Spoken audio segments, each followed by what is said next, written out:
Li Chengyi. Ikaw, bilang anak na ampon ng general, huwag mong subukang saktan ng nakatatandang kapatid ni Kai Jian. Bastiusan ng isang tapat na lingkod, lapastanganin si Yazen. Ngayon, ipapatupad ko ang katarungang pampamilya para sa ikabubuti ng bansa. Hahatiin kita sa mga piraso, upang gayahin ang iyong pag-uugali. Hahatiin sa mga bahagi. Hahatiin sa mga bahagi. Kung gusto mong humanap ng dahilan para isisi, palaging may mga dahilan. Ako ay inosente. Naglakas loob ka pa bang magpatuloy sa pagdedebate? Pagpapatay. Kahit pa ako ay isang multo, hindi ko kayo patatawarin. Li Chengyi, nakukonsensya ka ba para sa iyong nakatatandang kapatid, ni Maki, sa iyong puso? Sabihin mo. Mayroon lamang akong ugnayang kapatid sa aking nakatatandang kapatid. Walang anumang romantikong damdamin. Li Chengyi, sinusubukan mo pa ring itanggi sa puntong ito. Ipakita mo. Ito ay... Bumalik, General. Ito si Kamahalan, ang tagapagmana, lihim na nakatagong larawan. Ang larawang ito ay nagmula sa iyong silid. Ang natagpuan. Ano pa ang masasabi mo? Ano ang mapapatunayan ng pintura na ito? Ang isang pintura ay hindi maaaring magpatunay ng anuman. Ngunit kung mayroon ka pang itinatago, dahil tumatanggi kang kilalanin ito, kung gayon ay wala akong dahilan para magpakita ng paggalang sayo. Xiao Kui, ilabas mo yan. Opo. Hindi ba ito ang aking damit panloob?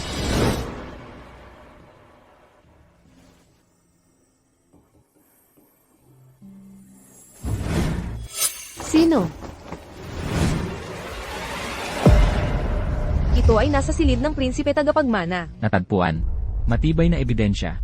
Li Chengyi, mayroon kang masamang intensyon. Issue sa bahay. Sinusubukan mo pa ring itanggi. Kapatid, hindi ako yon, hindi ko ginawa.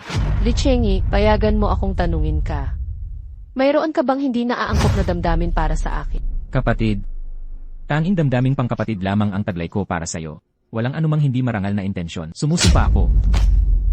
Ang ebidensya ay tiyak. Nais mo pa bang ipagtanggol ang iyong sarili?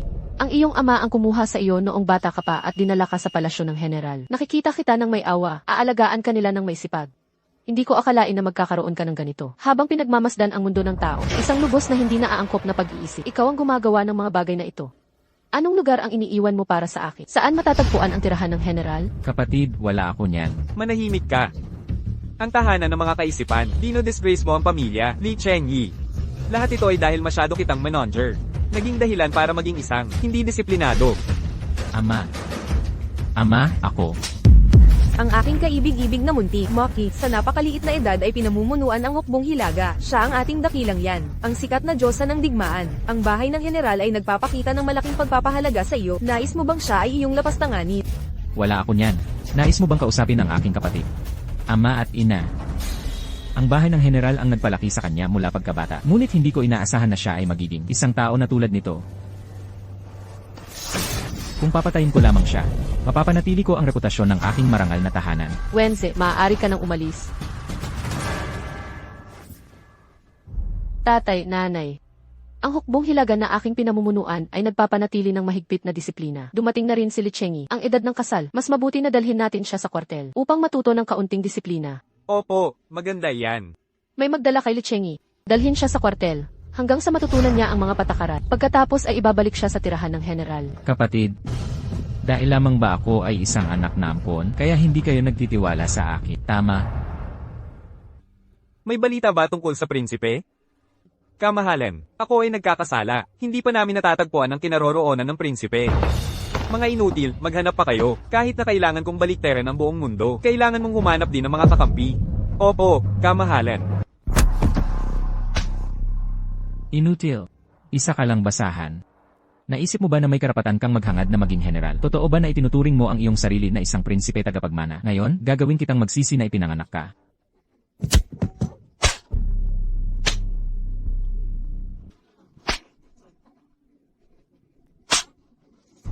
Kung matapang ka, patayin mo ako. Kung hindi, isang araw ay sisirain kita. CJ, ngayon, pasasayahin kita. Tigil, Commander. Malapit nang pumasok ang general. Prinsipe, gumising ka agad. Mali ang ginawa ko kanina. Nais kong magtanong ng isang bagay. Maputi ba ang balat ng general kapag naliligo? Mabango ba ang kanyang damit panloob? Paano mo nagawang lapastanganin ang aking kapatid? Wensi, Kumusta ang pag-ugali ni Lichengi sa kampo militar nitong mga araw na ito? Kapatid, bakit mo siya inaalala? Hindi siya higit pa sa isa. Ang iyong kabalbalan. Kung tatanungin mo ako, dapat ko na siyang pinatay kagad. Wenz, kahit pa kaunti lang ang pagkakaintindi ni Lichengi sa mga patakaran, siya pa rin ang aking kapatid. Ayokong marinig muli ang mga salitang iyan. Opo, kapatid. Alam kong nagkamali ako.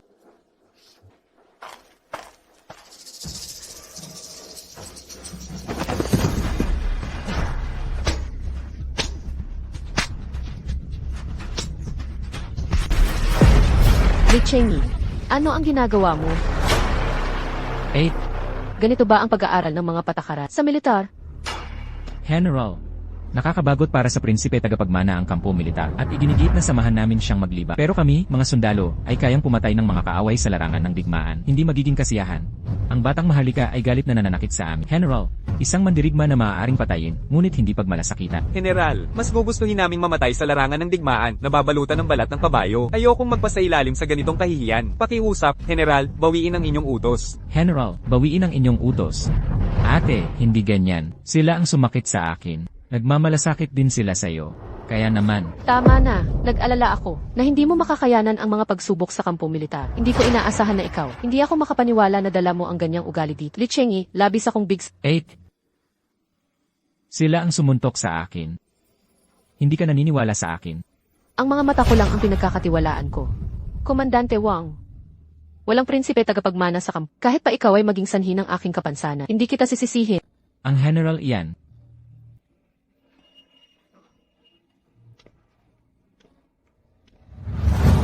Hindi ganyan. 8. Narinig mo ba? Sinabi ng general, kahit ka masugatan o maging lumpo, hindi na ito problema namin. Ano ang gusto nilang gawin? Ano ang gagawin nila? Siyempre, tuturuan ka ng mga patakaran. Mga kapatid, hayaan nating matutunan ng kanyang kamahalan kung ano ang ibig sabihin ng pagsunod sa patakaran. Sige. Kung ako ay mamatay, hindi kayo patatawarin ng aking kapatid. Nanaginip pa rin kayo ng gising. Ito ang utos ng general. Impossible. Sino ka para mangarap maging general? Ang baliw na palaka ay nangangarap ng karne ng sisna. Mahal na prinsipe, enjoy mo ito ng husto. Sige na, huwag kang mag-relax.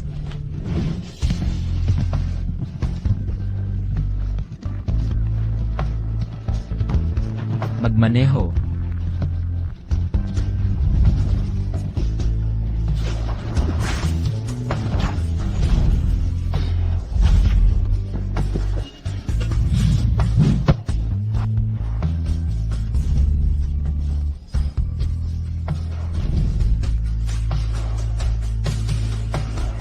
Huwag kang tamarin, hindi ka kayang protektahan ng iyong kapatid magpakailanman. 8. Bumangon ka, huwag ka na magkunwaring patay. Magandang balita. May dumating na bibisita sa'yo. Dumating na ba ang aking kapatid, Lichengi? Talagang hindi ka titigil sa pagiging tusong iyan, kahit na iniisip mo pa rin ang iyong kapatid. Talaga, ikaw nga, Liwenz. Lichengi, nilapastangan mo ang aking kapatid. Ito ang nararapat sa iyo. Malinaw na ikaw ang nagbibintangan sa akin. Ako ang naglagay ng damit panloob ng aking kapatid sa iyong kwarto, tapos, Liwenz, naway hindi ka magtagumpay. CJ, hayaan mo siyang maranasan kung ano ang tabla ng mga pako. Umalis ka, pabayaan mo ako. Halika na, ikaw.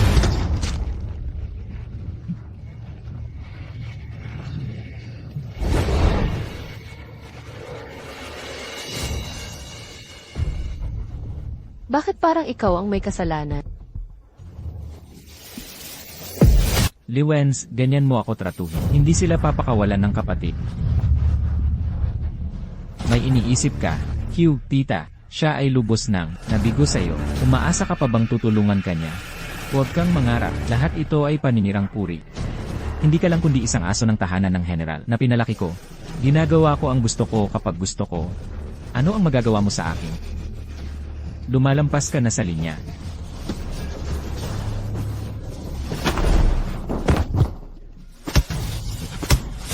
Lichengi, ano ang ginagawa mo?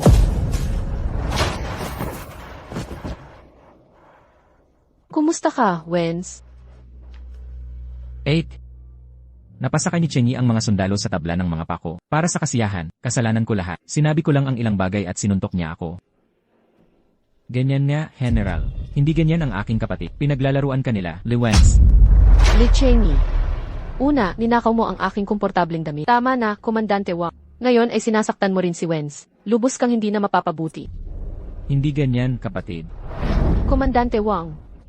Simula ngayon, hindi na kailangang ituring si Li Chenyi bilang prinsipe tagapagmana. Ituring siyang isang kriminal. Sanayin siyang mabuti. Kung hindi siya bumuti, tinatanong kita. Li Chenyi, hayaan mong tanggalin ko ang iyong mga iniisip. Pag-aralan mong mabuti ang mga patakaran. 8. Talaga bang wala kang kahit kaunting tiwala sa akin?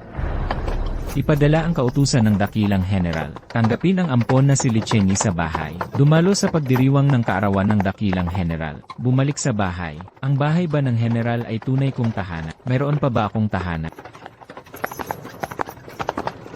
Natutunan ko, noong nakaraan, ang ating mga ugat ay hindi matatag. Hindi ko naprotektahan ikaw at ang ating anak. Na naging sanhi upang ang ating anak ay mawala sa ibang lugar. Sa pag-iisip nito, ang pagsisisi ay hindi may larawan. Ang posisyong ito ng prinsipe. Tanging ang ating anak lamang ang makakakuha nito. Huwag kang mag-alala, Lian, ipinapangako ko sa iyo, ano man ang presyong kailangan kong bayaran. Kailangan ko siyang mahanap. Nakita ko si General Lee. Nakita ko ang prinsipe. Mukhang natuto ka ng mabuti sa kampo. Hindi kailangang maging masyadong magalang sa pagitan ng magkakapatid. Bumangon ka. Salamat, General. Paano mo nakuha ang sugat na iyan sa braso mo? Ngunit sa kampo militar, mayroon bang nagtangkang bastusin ka?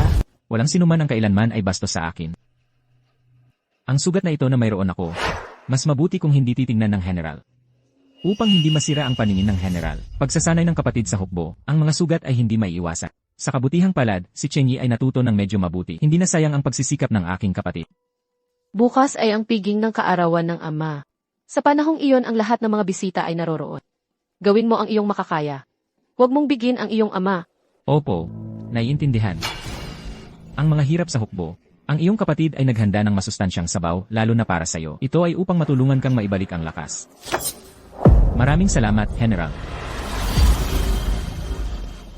Prinsipe. Nakabalik ka na. Bakit ka pamayat ng husto? Tito Few. Ang mga taong iyon mula sa barracks, hindi sila mapapatawad. Ganyan ba nila iniwan ka? Tito Few. Talaga bang iniisip mong hindi ko binastos ang aking kapatid? Lumaki ka sa ilalim ng pangangalaga ni Don Fu. Nagtiwala si Don Fu sa iyo. Nitong mga taon sa bahay ng General, si Don Fu at ang aking kapatid lamang ang mabuting nakitungo sa akin. Hindi ako pinagkakatiwalaan ng aking kapatid. Sa mundong ito, si Don Fu lamang ang naroon. Ngayon ay handa ka nang magtiwala sa akin. Inihanda para sa iyo ni Tito Fu, ang paborito mong matamis. Dadalin ko ito sa iyo mamaya. Prinsipe, naghanda ang binibini ng sabaw ng ginseng para sa iyo. Inumin mo ito ng mainit. Magdadala ako sa iyo ng ilang mga candy. CJ. Walang pagmamadali. Maghintay ka hanggang matapos ko ang aking sabaw. Ang pagbabalik at pagkain ay pareho. Prinsipe, ito ang sabaw ng ginseng na inihanda ng binibini para sa inumin mo ito ng mainit.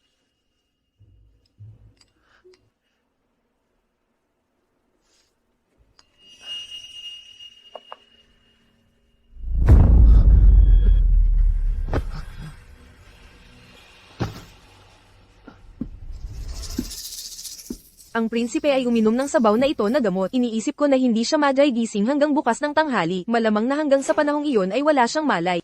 Xiao Kui. Magaling ang iyong ginawa. Li Chenyi, isa ka lamang ampon. Bakit ama at kapatid? Tratuhin ka ng espesyal.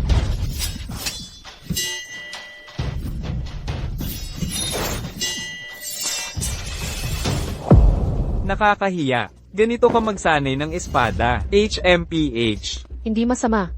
Mayroon kang kaunti ng aking estilo. Li Chenyi. Sisirain ko ang iyong reputasyon. Hati at nakakalat.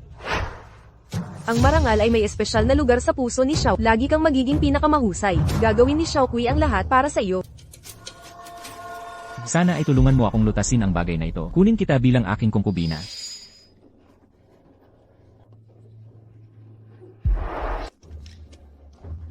Pagbati, pagbati.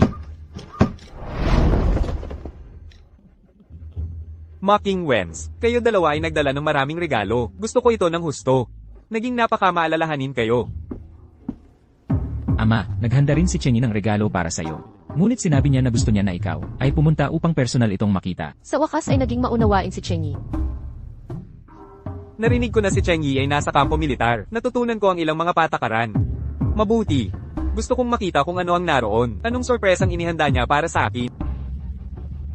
Pumasok po kayo. Sige na.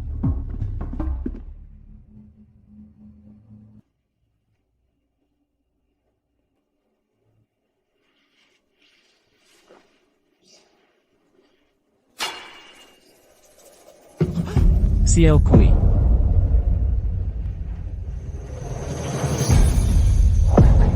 Paano ako napunta rito? Tito Fiu. Tito Fiu. Tito Fiu. Tito Fiu, gumising ka, pakiusap. Tito Fiu, paano ba talaga namatay si Tito Fiu?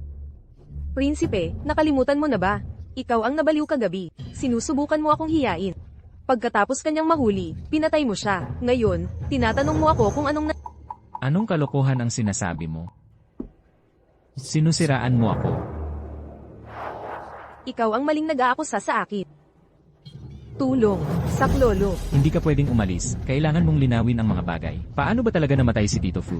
Tulong. Linawin mo ang mga bagay. Bitawan mo ako. Paano namatay si Tito Fu? Paano siya namatay? Tulong. Sabi mo, nasa loob ang regalo ni Cheng Yi. Opo, ama. Titingnan ko kung anong ginagawa ng batang ito. Anong regalo ang inihanda mo para sa akin? Bitawan mo ako. Magsalita ka na. Tulong. Sabihin mo, ikaw ang magsabi. Anong ginagawa mo? Sadyang, Xiaok, kayo. Sadyang, hindi mo ba inihahanda ang regalo ng karawan para sa iyong ama? Di ba? Ikaw. Paano ito? Ama, ako, hindi ganoon. Dakilang general, gusto akong saktan ng prinsipe. Nagulat si Tito Fu, kaya pinatay niya. Tapos, pilit niya akong inabuso. Ang galing mong umarte. Ama, wala po ako. Binibini. Nawala na ang kalinisan ni Xiaokui. Kamatayan na lang ang natitira sa akin upang maprotektahan ang aking dangal. Xiaokui, hindi na kita mapapangalagaan.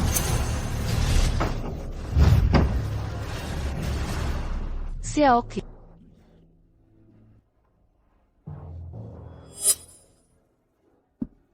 Liche, si Xiaokui ang pinakamalapit kong katulong. Palagi ko siyang itinuturing na parang kapatid, at ikaw ang nagtulak sa kanya upang magpakamatay. Ganyan ba ang itinuro sa iyo sa kampo? Ate, mali po ang paratang sa akin. Hindi ako. Tiyak na siya ang may gawa. Maling inakusahan niya ako. Siya ang pumatay kay Tito Fiu. Manahimik ka. Sinasabi ko sa pangalan ko, Li Qingtian. Paano ka namin pinulot dati? Isa kang nag-iisa. Kahit sa sandaling ito, maling inakusahan mo si Wens. Ito ang tradisyon ng pamilya sa tirahan ng general. Talagang lubos akong nagulat. Ang dakilang general ng kaharian ay may mahalagang papel at malaking kapangyarihan. Isang simpleng babae, dinungisan ng tagapagmana. Iyon din ay karangalan para sa kanya. Tungkol naman sa mga utusan, patayin sila kung kinakailangan. May inaasahan pa ba sa dakilang general? Hindi ko siya mapaparusahan.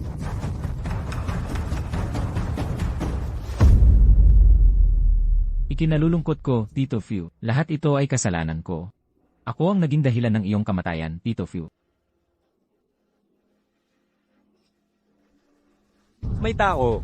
Dalhin siya sa labas. Bukas ng tanghali sa palengke. Patas na parusa. Ate, mali po ang paratang sa akin. 8. Masama ka, mamamatay tao. Umalis ka rito. Masamang tao ka. Umalis ka rito. Gigibain kita. Paano ka naging ganoon ka walang utang na loob? Maglaho ka. Ang dakilang general ay sikat at makapangyarihan. Narinig ko na gumawa din siya ng kaleswan sa isang katulong. Kasuklam-suklam. Ang ganitong uri ng tao na walang moralidad. Dapat mamatay. Dapat mamatay. Patayin mo siya, Many Okis.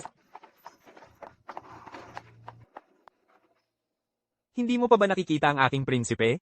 Kamahalan. Pinadala ko na ang mga gwardya upang hanapin siya. Tiwala akong mahahanap natin siya kaagad. Prinsipe tagapagmana. Hinahanap kita sa loob ng maraming taon. Nasaan ka ba talaga?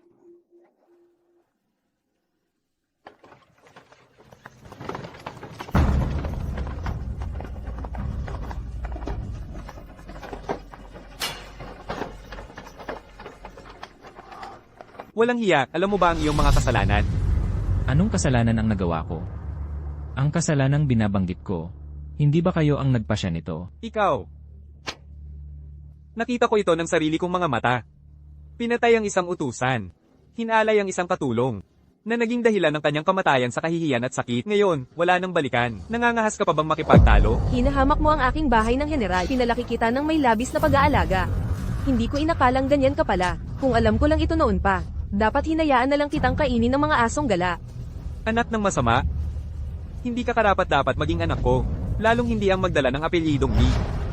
Simula ngayon, ititiwalag ka na sa bahay ng general. Inaalis ko ang iyong apelyido. Mula ngayon, wala ka ng kinalaman sa bahay ng general. Wala nang anumang ugnayan.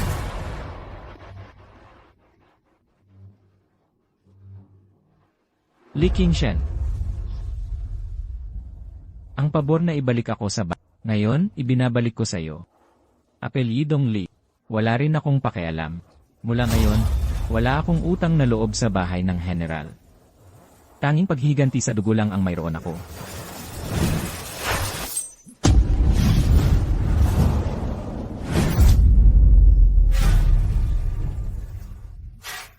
Nagpakamatay siya. Lim Muking. Noong mga araw na iyon sa mansyon, ikaw ang pinakamagaling magtrato sa akin. Ngunit naabot ko ang sitwasyong ito dahil din sa iyo. Ngayon, pinuputol ko na ang lahat ng ugnayan sa iyo. Wala nang koneksyon sa pagitan natin.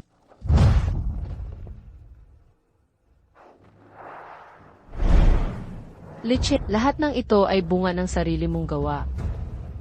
Aminin mo na ang iyong kasalanan. Huwag kang mag-alala rito, ate. Isipin mo na lamang na sa aming tahanan ng mga general, nagpalaki kami ng isang taksil. Sa tingin mo ba ay makakatakas ka sa parusa sa ganitong paraan? Gusto kong gawin ito sa harap ng lahat ng tao. Hahatiin siya sa 5 bahagi. Isasagawa ang hustisya sa patas na paraan upang ipatupad ang mga batas ng ating dakilang dinastiyang yan. Ang dakilang general ay matalino. Kamahalan, natagpuan ng lingkod ang kinaroroonan ng prinsipe. Nasaan ang aking anak, kamahalan? Sa inyong serbisyo, kamahalan. Ayon sa ulat ng lihim na gwardyang si Mu, ang prinsipe sa lahat ng taong ito ay nasa pangangalaga ng dakilang general ng bansa. Inampon ni Li Qingtian. Ngayon ang anak na inampon ng dakilang general. Mabuti. Ngayon, si Li Qingtian ay gumawa ng malaking kabutihan. Ang pagkakaisa ay bibigyan ng malaking gantimpala. Kamahalan. Kitatanggap lang po ng balita ng inyong lingkod. Ang dakilang general ng kaharian ay gustong hatiin ng prinsipe sa pamilihan, 5 bahagi sa bawat tahanan. Ano? Napakalaking katapangan. Mangangahas kang patayin ng aking anak na imperial, utusan ng imperial na gwardya. Agad na magtungo sa pamilihan. Dali, Li Chengyi. Wala kang kahihiyan, hinahabol mo ang nakatatanda mong kapatid na babae. Iniinis sa mga tapat na lingkod, napakawalang galang. Ngayon para sa iyo, ipapataw ang torture ng 5 kabayo. Upang magpasalamat sa mundo. Paghati-hati ng mga tahanan. Anong kasalanan ang maibibigay kung walang dahilan? Wala akong kasalanan. Nangangahas ka pa rin ipagtanggol ang iyong sarili, isagawa ang sentensya.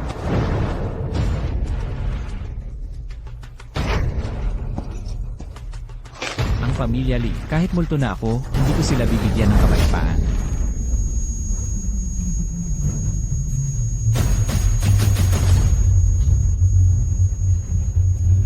Dumating na ang kamahalan. Sino ang nangangahasawakan ng aking anak na imperial?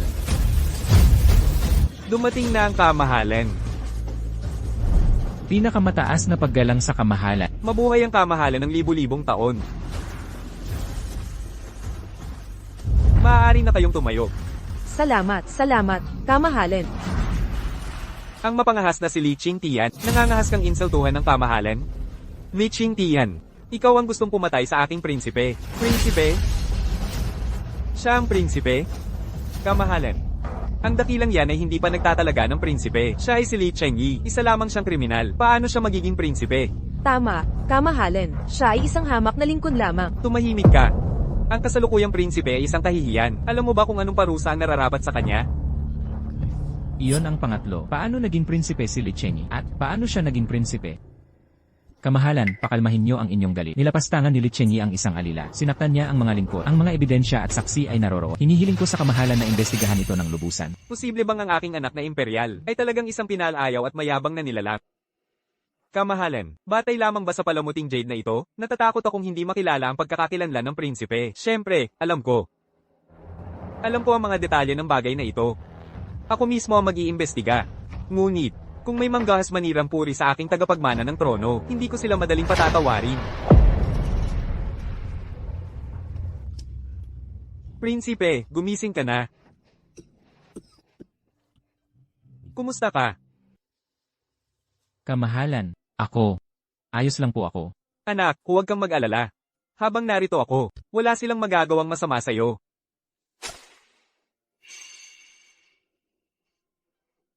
Maraming salamat po, kamahalan. Ang braso ng aking anak ay may birthmark na hugis puso. Hanggat mayroon siyang birthmark, tiyak na siya ang aking prinsipe. Maaari ko bang makita ang iyong braso? Oo, eksakto ang marka na ito. Prinsipe, ikaw ang aking anak. Hinahanap kita ng higit sa 10 taon. Sa wakas, natagpuan na kita.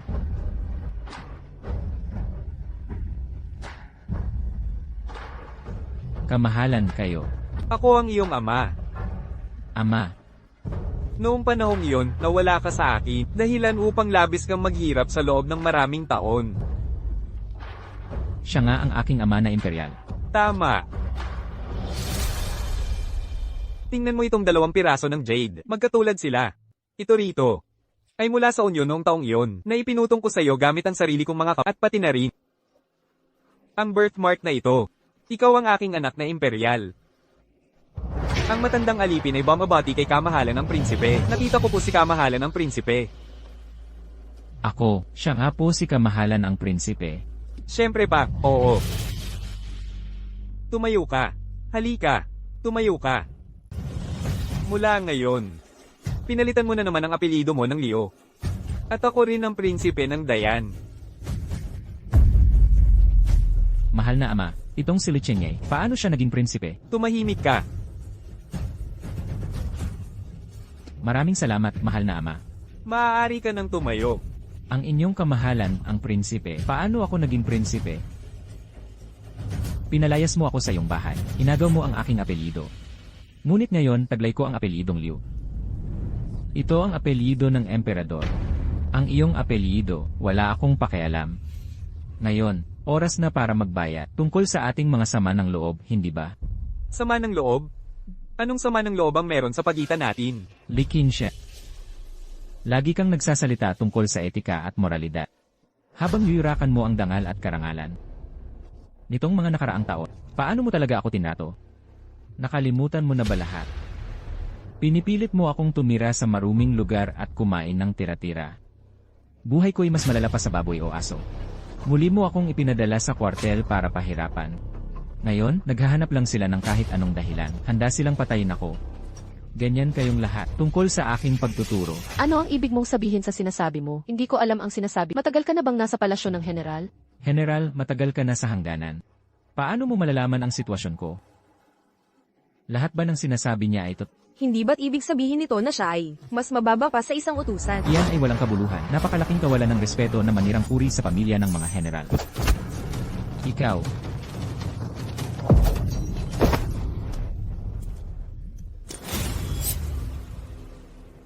Totoo ang sinabi ni ama. Hindi mo maaaring pagkatiwalaan ang sinasabi ni Chinga. Kumikilos siya ng walang pag-iisip kapag desperado. Chengyi, tiyak na may maling pagkakaintindi. Huwag kang mag-alala, iimbestigahan ko ng mabuti. Isang maling pagkakaintindi. General Lee, ang kanyang pamilyang Lee, gustong pagpiestahan ako. Sabihin mong ito ay isang maling pagkakaintindi. Ilang beses na ba akong, sa kwartel, delikado ang mabuhay. Ito rin ay isang maling pagkakaintindi. Ano ang sabi mo? Sa kwartel, may panganib sa buhay. Sa huli, ano na ba talaga ang nangyayari? Maaari mo bang sabihin sa akin? Dati, mayroon siyang ilang pagkukulang sa kanyang ugali. Pinapunta ko siya sa kwartel para matuto ng mga tuntunin. Sa tingin ko, nagkamali lang ng pagkakaintindi si Chengyi. Hindi ko inisip na saktan siya. Kamahalan, si Li Chengyi ay isang walang hiya. Nagkaroon siya ng pagtingin sa kanyang nakatatandang kapatid. Walang nagawa ang nakatatandang kapatid. Iyon ang dahilan kung bakit siya ipinadala sa militar na kampo upang matuto ng mga tuntunin. Mayroon siyang pagtingin sa kanyang nakatatandang kapatid. Nagnakaw siya ng Amerikana. Walang kahihiyan. Anong kalituhan? Mga taong napakawalang kwenta. Paano sila maaaring maging prinsipe tagapagmana ng Dayan? Anak ng emperador. Ang sinasabi nila, hindi maaaring totoo, di ba? Sa ibaba, sinasabi nila ang mga nakakamanghang kabalbalan. Tanggapin. Si Li Muking ay laging napakabuti sa akin. Ngunit nakikita ko lang siya bilang kapatid. Dagdag pa ang nangyari dati. Tapos na ang lahat ng koneksyon ko sa kanya. Mula ngayon, wala na akong ugnayan sa kanya. Li Muking, hindi ka karapat dapat maging kapatid ko. Nagtiwala ako sa iyo. Li Chengyi, ang nakatatandang kapatid ang kumander ng hukbong Hilaga. Ang unang mandirigma ng dakilang yan. Anong tingin mo sa sarili mo? Napakalakas ng loob mo. Nangangahas ka bang husgahan ng prinsipe ng alyansa? Kamahalan, kinikilala ko ang aking pagkakamali. Naintindihan ko na sinabi mong iyon ay nangyari sa militar na kampo. Ano ang ibig sabihin ng 3 beses na panganib at muling pagsila? Sa militar na kampo ba, mayroong nangangahas na pumatay sa iyo? Ate, huwag kang maniwala sa sinasabi niya. Siya ay isang karapat-dapat na tagapagmana. Sa militar na kampo rin, siya ay nasa tuktok. Sino ang mangangahas na saktan siya? Hanggang ngayon, naniniwala ka pa rin bang nagsisinungaling ako? Gusto ko lang malaman ang katotohanan. CJ, bibigyan kita ng isang katotohanan.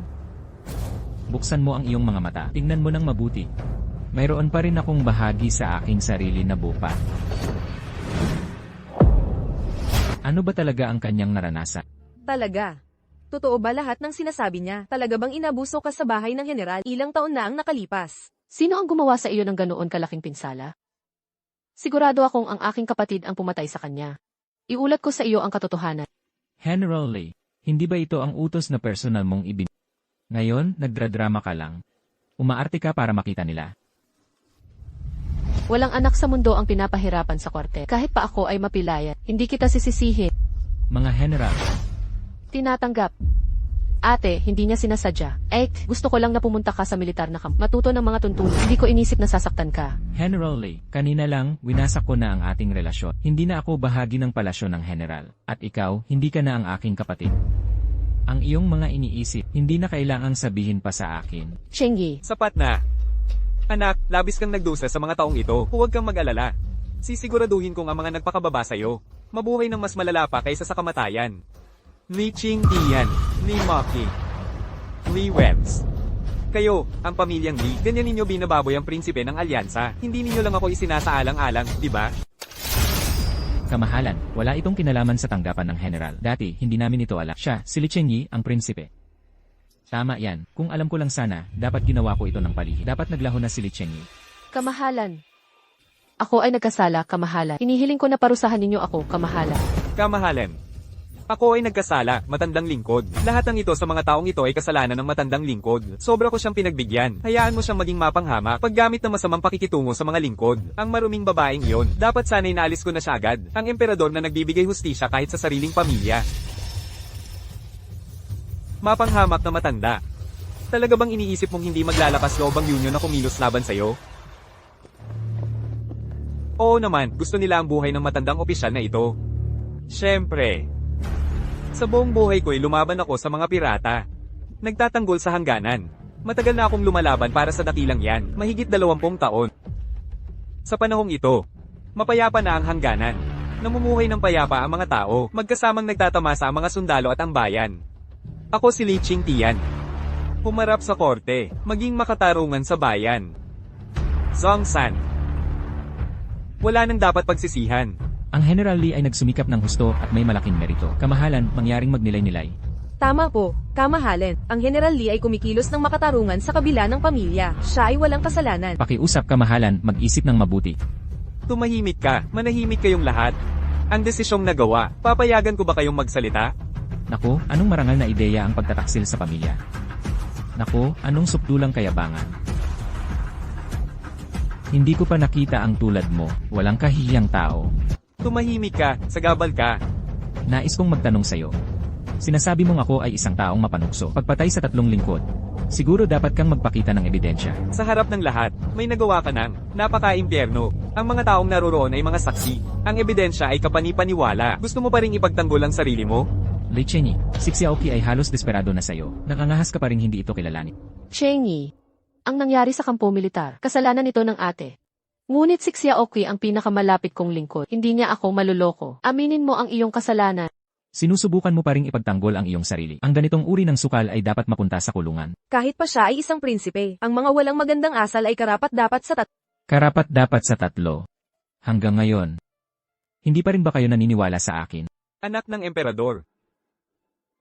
Kahit na hindi maniwala ang buong mundo, naniniwala ako sa'yo. Huwag kang mag-alala. Nakapagpadala na ako ng isang tao upang hanapin si Little Kui mula sa quarters ng general. Dinala ko na siya. Ibabalik ko ang iyong dangal. Maraming salamat, Imperial na Ama.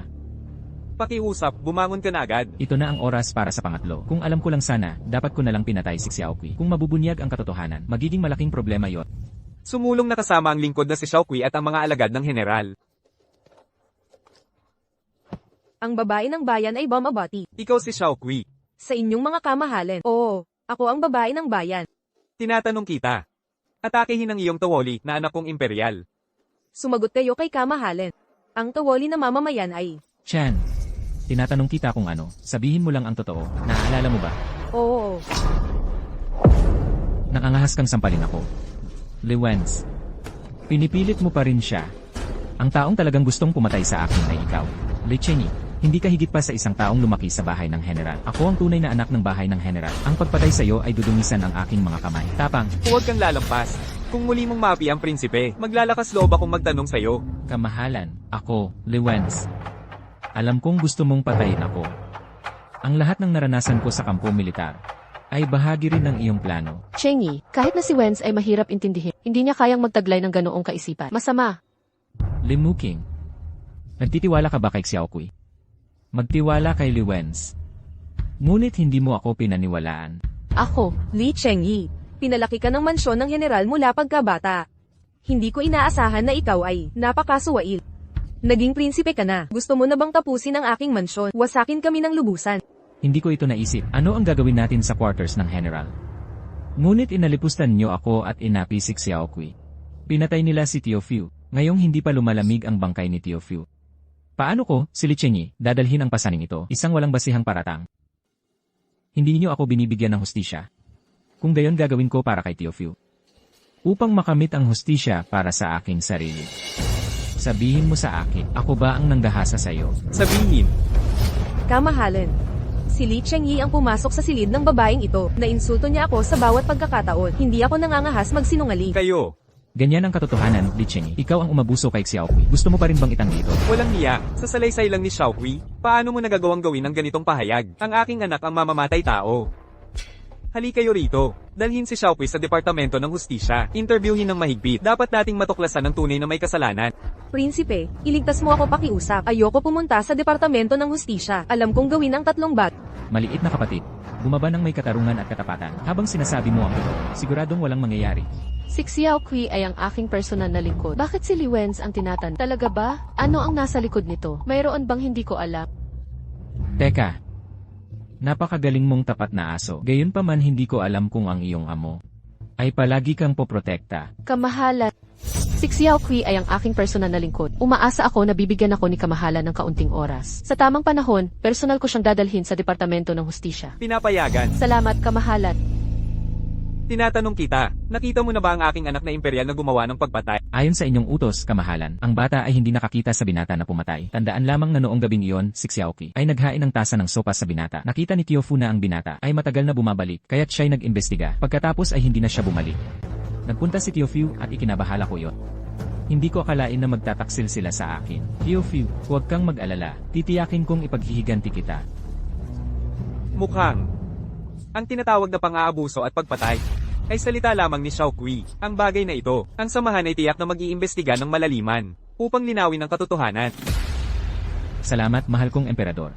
Kung ang anak ng emperador ay talagang nakagawa ng mga krimen ng panggagahasa at pagpatay, ang isang prinsipe ay dapat ding managot tulad ng isang ordinaryong mamamayan. Ako mismo ang magbibigay sa lahat ng kasiyasang sagot. Ngunit kung may sino mang magtatangkang manirang puri sa kanya o ipapahamak siya, hindi ko sila patatawarin. Matalino po kayo, Kamahalan. Matalino po kayo, Kamahalan. Sige na, tumayo na kayong lahat. Salamat, Kamahalan. Tumayo ka, pakiusap. Prinsipe tagapagmana. Anak ng emperador. Tawagin ng imperial na manggagamot. Masusunod po. Tigil. Ano ang nais mong gawin? Kamahalan. Gusto ko lang sanang silipin ang mga sugat ni Cheng. Hindi na kailangan.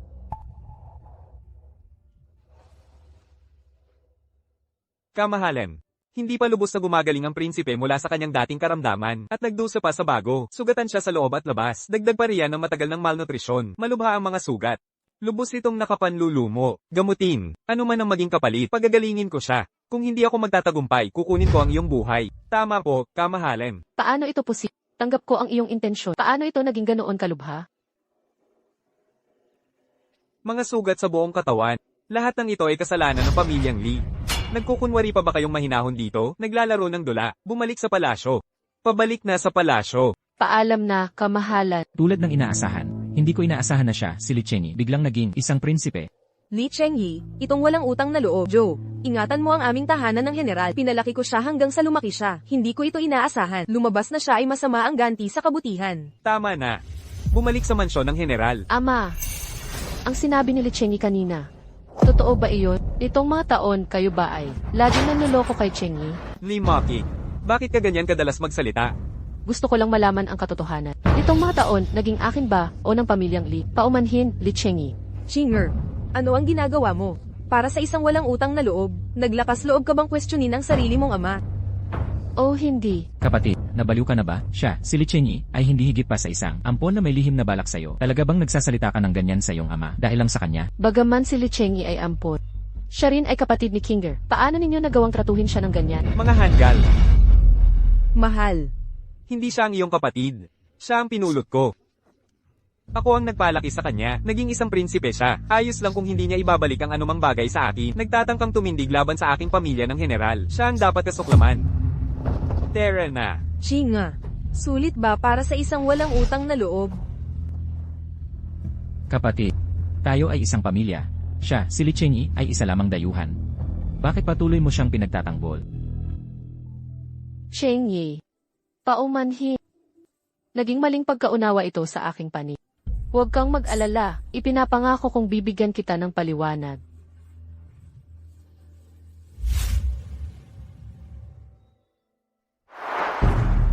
Saan karaniwang nakatira si Chengyi? Binibini, ang binata ay natural na nakatira sa mansyon ng prinsipe tagapagmana. Bakit mo iyan tinatanong? Sabihin mo muli. Kung may kahit isang kasinungalingan, mag-ingat ka sa iyong ulo. Binibini, pakiusap, maawa ka. Siya ang batang mahalika. Karaniwan siyang nakatira sa kulungan ng aso. Kapag kayo ay bumalik, ang matandang general lamang, nakatira siya sa mansyon ng prinsipe. Binibini, hindi ko po kayang lokohin kayo. Dalhin mo ako sa kanyang tirahan. Opo.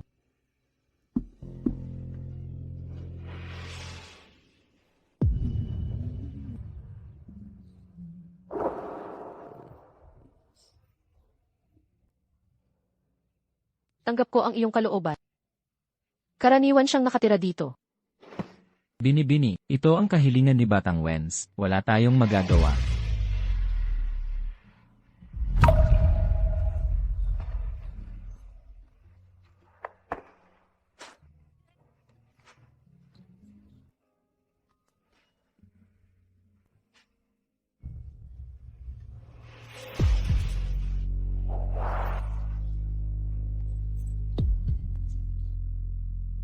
Chengyi. Paumanhin, Li Chengyi, hindi kita napangalagaan ng maayos. Hindi kita nabigyan ng nararapat na atensyon. Narinig mo na ba? Nasa palengke si Li Chengyi. Pinagpira-piraso nila siya. Hayon, sa wakas tapos na. Napakapasaklap nitong prinsipe. Nakita ko na siya ng ilang beses. Naghahanap ng makakain sa bariles ng langis. Anong klaseng lugar? Ano ang sinasabi nila? Binibini. Si Chengyi ang tinutukoy nila. Naghahanap ng makakain sa bariles ng langis. Totoo ba iyan? Binibini, totoo ito. Siya, ang tagapagmana, ay nasa bahay ng general na ito. Mas mahirap ang pamumuhay kaysa sa amin, mga tagapagsilbi. Paano ito posible? Kailan ito nangyari? Ganyan na siya mula pa noong bata siya. Tanging kapag kayo ay bumalik, nagiging mas madaling tiisin ang buhay. Binibini, Hindi ko alam ito. Bakit siya nabuhay ng ganito kahirap? Bakit? Ano ang dahilan nito? Nga pala, hindi ba dapat mayroon siyang buwan ng sahod? At ang pera ngayong buwan. Bukod pa riyan. Bakit hindi kailanman sinasabi sa akin ang mga bagay na ito? Kapatid. Kapatid, umuwi ka na. Naintindihan ko, paano ka pumayat ng ganyan? Pero walang masarap na pagkain dito. Hindi ako sanay. Kapatid, huwag kang mag-alala. Kumakain ako ng maayos at nakakagayak ng maayos. Napakabuti sa akin ng aking ama at kuya. Cheng Yi, pagkakamali iyon ng aking nakatatandang kapatid. Mula ngayon, ang aking nakatatandang kapatid ay tiyak na hindi ka pababayaan. Lichenyay. Isa ka lang namang basura na pinulot ko. Paano ka naging prinsipe? Sumpa. Nakakainis. Kapatid. Li Wenz, paulit-ulit mong inabuso ang pasensya ni Cheng Yi. Siya ang ating kapatid. Paano ka makakagawa ng ganyan kasama?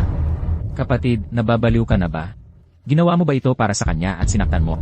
Isa lang siyang ampon. Ako ang tunay mong kapatid. Lumaki siya kasama namin mula pagkabata. Siya ang aking kapatid sa... Isa lang siyang walang halaga. Ulitin mo iyan. Isa lang siyang langgam. Isa lang siyang langgam. Li Wenz. Ikaw pala. Kamahalan ang prinsipe. Ang buwan ng sahod ni Li Chengyi ngayong buwan. Nandito na ang pera.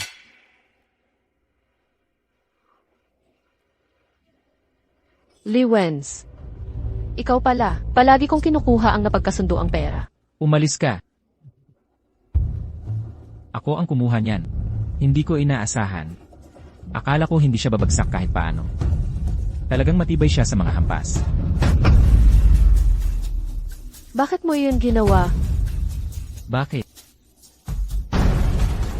Mula pagkabata, sa mga mata nila, siya lang ang nandoon. Siya ay pambihira, namumukod tangi siya sa akademiko at sa sport. Pero huwag kalimutan, ako ang iyong kapatid sa dugo. Mayroon ba sa inyo na talagang tumingin sa akin? Kayo ay aking pamilya. Hindi ako kailanman nagkaroon ng anumang pagtatangi laban sa sinuman. Hindi ito dahilan para abusuhin mo siya. Inakusahan mo siya ng pagpatay. Sa katunayan, ikaw ang pumatay sa kanya. Tama ba?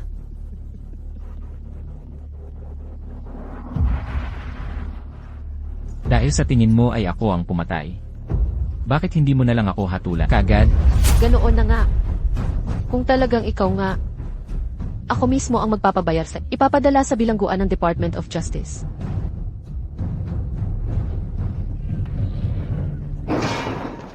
Ganito tratuhin ng pamilyang Li ang aking prinsipe. Talagang karapat-dapat siya sa matinding parusa. Prinsipe, nagising ka na ba?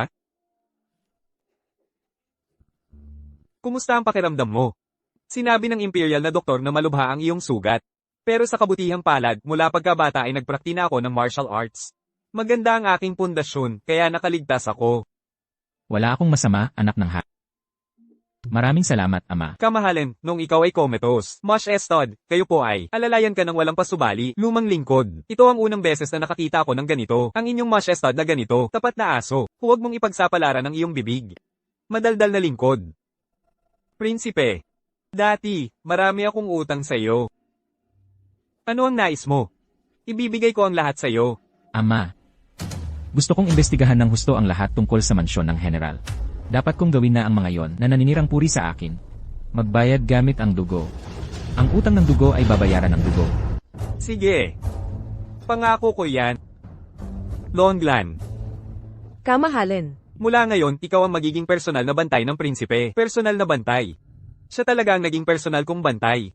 Nandito siya sa tabi mo para protektahan ka. Kailangan mong imbestigahan ng husto ang tahanan ng general. Sinusuportahan kita. Pero sa ngayon, ang taong ito lang ang maiaalok ko sa iyo. Ang iba ay ganap na nakadepende sa iyo. Kapuri-puri ang iyong personal na pagsisikap.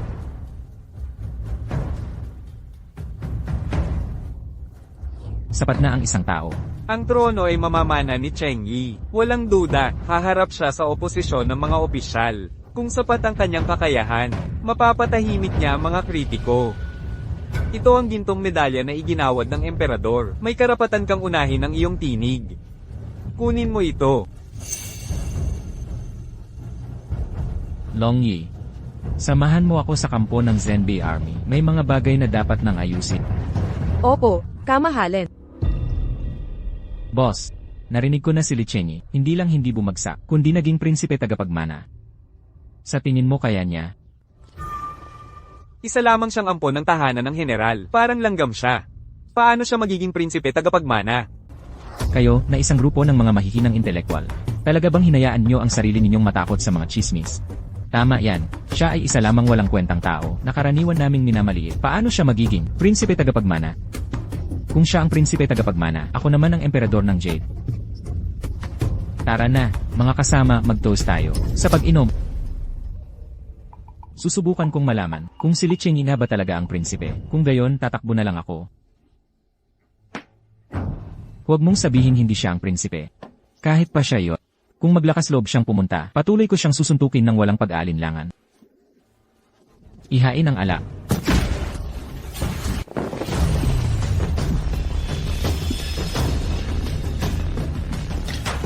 Kapitan Wang, papatayin mo ba ako? Para kang langgam. Hindi ba ikaw ang numero 3? Paano ka napunta dito? Hindi ako ang numero 3. Siguradong nadismaya ka, hindi ba? Lichenyi, naglakas loob ka bang suntukin ako? Hanapin si San. Gusto kong makita kung sino ang magtatangkang mamastos sa prinsip. Sinabi ko na ito dati. Noong mga panahong iyon, hindi mo sinaktan si San. Babalatan kita. Walang kwenta. Utak ka lang. Sa tingin mo karapat-dapat kang maging general. Sa tingin mo isa kang prinsipe. Kung may tapang ka, lumapit ka at suntukin mo ako. Kung hindi, darating ang araw. Mahuhuli kita. Kung siya nga ay isang prinsipe, natatakot akong hindi ako makakatakas sa isang malungkot na kapalaran. Kung gayon, mas mabuting kumilos muna tayo. Mga kasama, ito ay isang maliit na bagay lamang. Naglakas loob siyang magpanggap na prinsipe. Ito ay isang krimen na hindi mapapatawad. Patayin siya. Personal kong hihilingin ang pagkilala para sa aking mga kasama.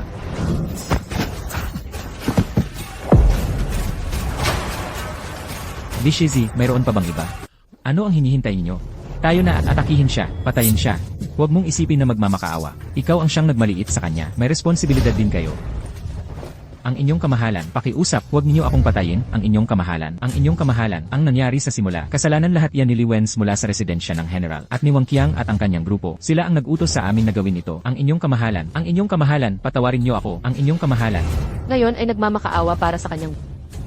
Sa tingin mo ba ihuli na ang lahat? Ang inyong kamahalan. Mga kasama, kailangan natin kumilos ng mabilis. Una, alisin natin siya. Tapusin natin silang lahat.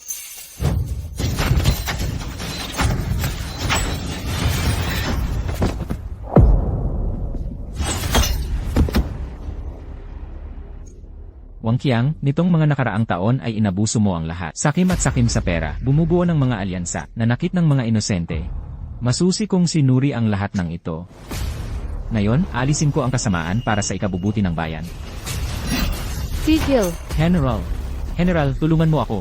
Siya, gusto niyang patayin ako. Gusto ba akong pigilan ng general sa paggawa nito? Sa kampo militar. Kayo ang nagmaliit kay Chenyi. General, ito ay mga utos ni Li Wenz. Ako, wala kaming pagpipilian. General, tulungan mo ako. Dahil siya nga ay si Li Wenz. Bakit niya ito ginagawa? Imbestigahan ito ngayon, hindi na ba huli ang lahat? Limuking tatanungin kita. Pumunta ka ngayon. Para pigilan ba ako? Tinatanggap ko. Hindi ganoon. Niloloko ka nila. Nararapat lang. Ikaw ang tumanggap nito simula pa lang, General. Doon lang ako nagkaroon ng tapang na gawin ito.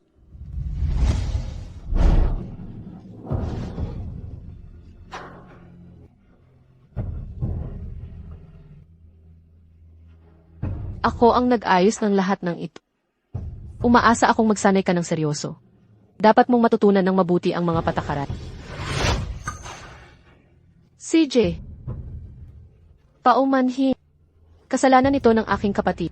Ang paghingi ng paumanhin ang pinakawalang silbi sa mundo. General Lei, ipabatid nawa ninyo sa palasyo ng General. Noong minsang kinutya ang mga langgam. Dumating na ang paghihiganti. Bigyan mo ng mahusay na pagtutuwid si Li Wenz. Hintayin mo ako. Chenyi, hayaan mong ako na ang bahala dito. Kung totoo nga na si Li Wenz ang nagsasabit sa iyo, Ako na mismo ang magpaparusa sa kanya. Hindi ko siya papatakasin. Kung si Liwens nga ang pumatay sa isang tao na siyang nagbintana sa akin, papatawanin mo ba siya ng sarili mong mga kamay? Ako, Nagdududa ka, maaari kang manood ng mahinahon kung paano ako, mali ang akusahang pumatay, hinahati-hati ng walang awa. Ngunit wala akong paraan para mabigyan ng hustisya ang tunay na mamamatay tao, Limuking. Napaka-plastic mo. Umalis na tayo. Siya ang inyong kamahalan.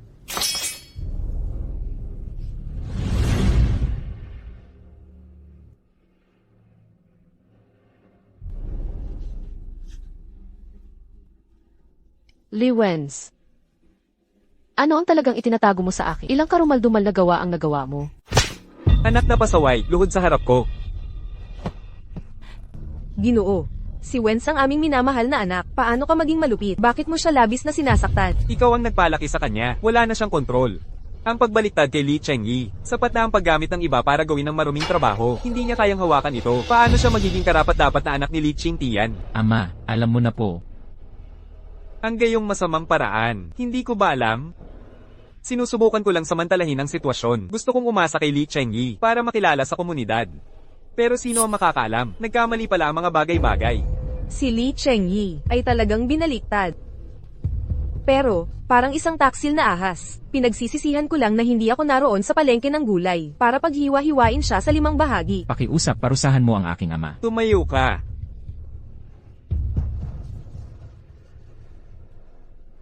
Pumunta ka at linisin ang kalat. Wala nang ebidensya. Kahit ang kanyang kamahalan, hindi kayang galawin ang aking tirahan ng militar. Siya ang aking ama. At saka, ang mga bagay na ito, huwag mong ipaalam kay Muchi. Hindi lang naiintindihan ng mga babae ang sitwasyon. Opo.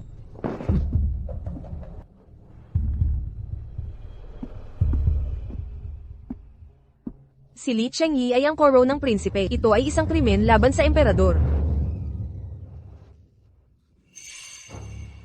Prinsipe.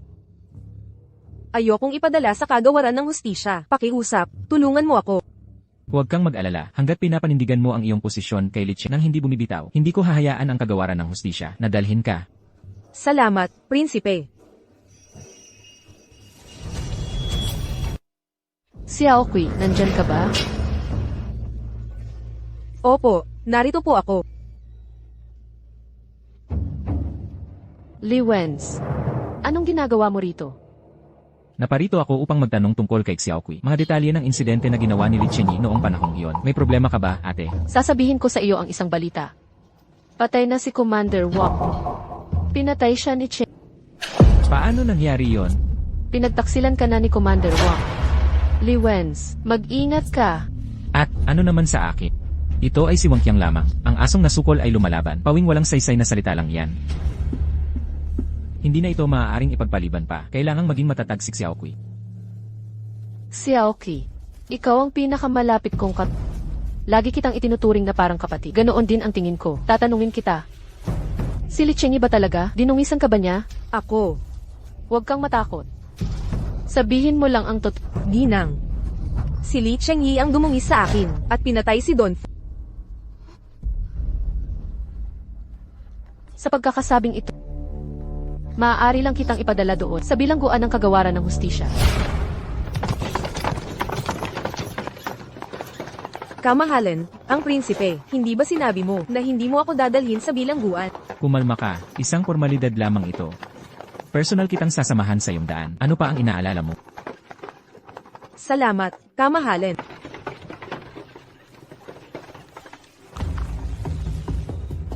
Hinihintay ka nila. Opo, kamahalan.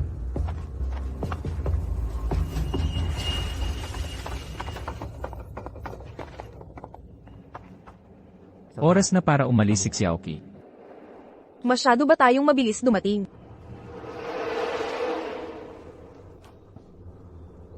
Prinsipe. Xiaoqui, maaari ka nang umalis ng payapa. Li Wens, papatayin mo ako. Sinabi mong pakakasalan mo ako. 3 tao lang ang makakapagtago ng sekreto. Pakakasalan kita. Ikaw, isang katulong, sa tingin mo ba ay karapat-dapat ka? Li Wens, pinatay mo ako. Hindi ka rin makakatakas dito. Papatayin kita. Sasaktan ko ulit ang sarili ko. Magpapanggap lang ako na inatake ng mga bandido. Sino ang maglalakas loob na pagdudahan ako? Plano mo na pala ang lahat. Papatayin mo ako, Lee Wens. Magiging multo ako. Hindi rin kita palalampasin. Hindi ka pa rin ba nagpapasya na kumilos?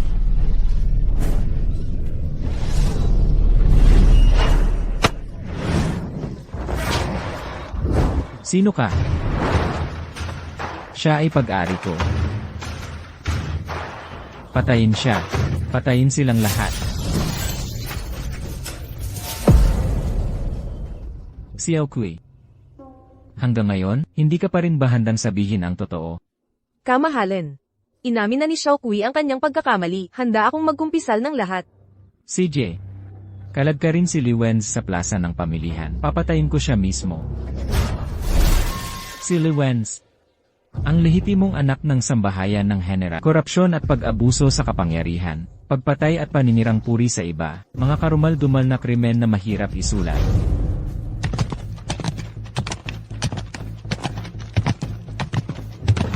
Ngayon, ako, si Liu Chenyi, sa harap ng mga mamamayan, ay hahawakan ng aking espada at wawakasan ang kontrabidang ito. Para maibsan ang sangkatauhan. Hindi ko ito hinihingi sa iyo. Sige na, pakiusap. General Lee. Huwag mong sabihin na sinusubukan mong suhulan ako. Ang kriminal na ito ay walang pag-asa. May mga testigo at material na ebidensya na ngayon. Ako ang pumatay kay Fubo. Ako. Si General Lee. Kung wala kang masasabi, kailangan ko ng kumilos. Tito Fu. Ipaghihiganti kita. Tigil. Wensei. Li Chengyi, naglalakas loob ka? Susubukan din ba akong pigilan ng dakilang general ng bansa? Ang matatayog na salita noong unang panahon, ang katarungan sa kapinsalaan ng pamilya. Paano ngayon, itatago mo ang isang kriminal? O baka, ikaw ang magpapatay sa kanya ngayon, ang bungo ng magnanakaw na ito. Li Chengyi, ikaw ay isang traidor. Inalagaan kita sa bahay ng general sa loob ng maraming taon. Binigyan kita ng buhay. At ganyan mo ito pinasasalamatan. Ako ba ay mula sa tirahan ng general? Tumahimik ka. Li Chengyi, ikaw ay isang kaibig-ibig na maliit. Naglakas loob ka bang ipahawak ako? Naglalakas loob ka bang insultuhan ang prinsipe kapag nagpapatupad? Li Chengyi. Walang dahilan binago nila ang anak ko. Hinito lang walang pahintulot. At ngayon naglakas loob siyang saktan ng asawa ko. Ang bait na prinsipe, ang iyong kamahalin. Ang laki ng kapangyarihan mo. Ganyan nga, ngayong kakaluklok mo palang bilang prinsipe. Nagpasya ka na talagang tapusin ang sambahayan ng general. Masyado itong malupit.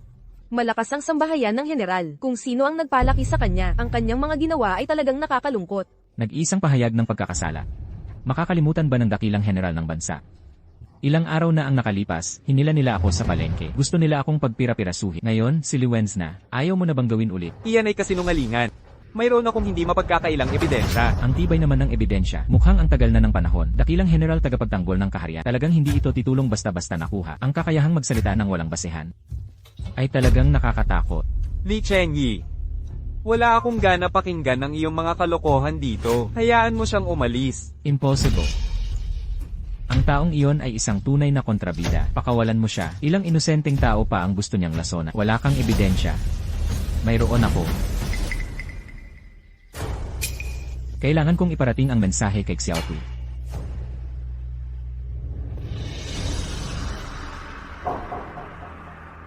Nakita ko ang iyong kamahalin. Xiao Kui, sa harap ng dakilang general ng bansa, na magandang nagsasalita tungkol kay Li Wenz, ang nagawang krimen.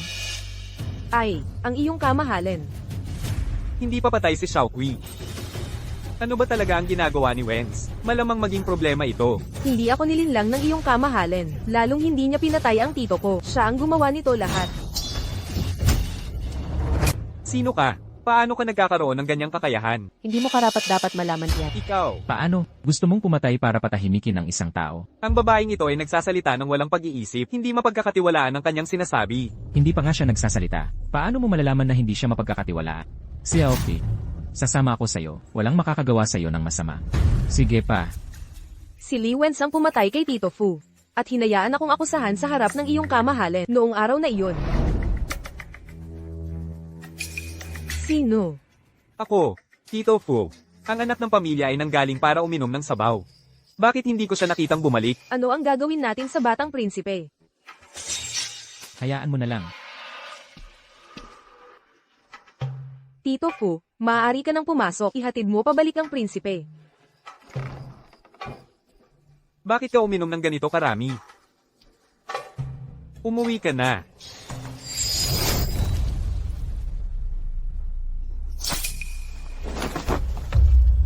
Ang iyong kamahalan, paano mo siya nagawang patayin? Sa isang kamatayan lamang. Maaaring masira ang kanyang reputasyon. Hatiin sa 5 bahagi. Ang iyong kamahalan. Nalinlang ako ni Liwens. Patawad po, ang iyong kamahalan. Paumanhin, binibini. Ang hamak na si Chan, hindi mo rin tinitignan ang sarili mo. Ano ang iyong isang hamak na alila? Gusto mo rin bang kunin kita bilang kerida? Naglalaos loob ka bang ipagkanulo ako? Gagawin kitang magsisi na isinilang ka. Liwens, ako ay hamak. Paano mo inakala na papayag akong makipag-isang dibdib sa hindi ko inasahan na gagamitin mo ako? Nilinlang mo ako at ipinagkanulo. At sa huli, gusto mo pa akong patayin para hindi ako makapagsalita. Ikaw ang tunay na, maliit na suwail.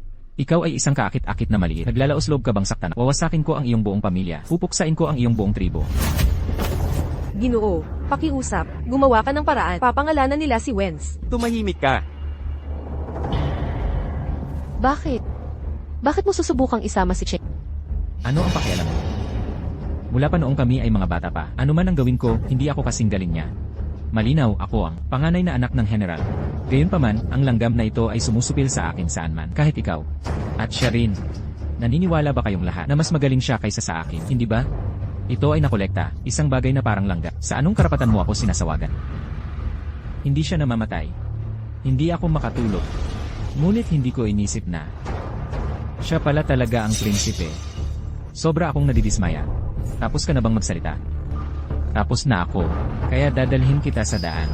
Sandali. Dakilang general, mayroon ka pa bang nais sabihin? Kahit na nagkasala si Wens, ayon sa mga batas ng ating dakilang yan, dapat muna siyang ipadala sa kagawaran ng hustisya, at pagkatapos ay hatulan sa kaukulang korte, bago ideklarang nagkasala. Wala kang karapatang pahirapan siya, lalo na ang kunin ng kanyang buhay. Tama iyan, Li Chengyi. Wala kang karapatang patayin ang aking anak. Malinaw na ang mga ebidensya. Para saan pa ang paglilitis sa 3 korte?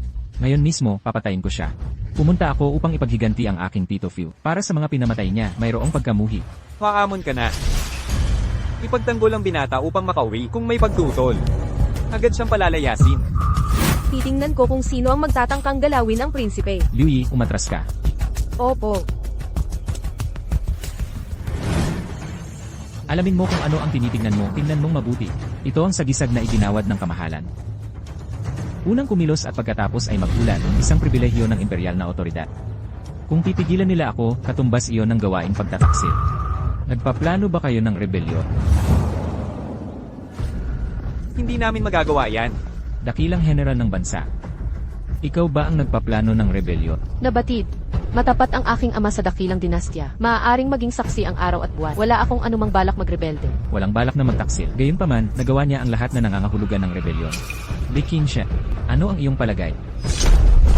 Wala akong balak magrebelde, kamahalan. Pakiusap, isaalang-alang ang kalagayan ng matanda. Hayaan ninyo siya, Wens. Hindi, ama.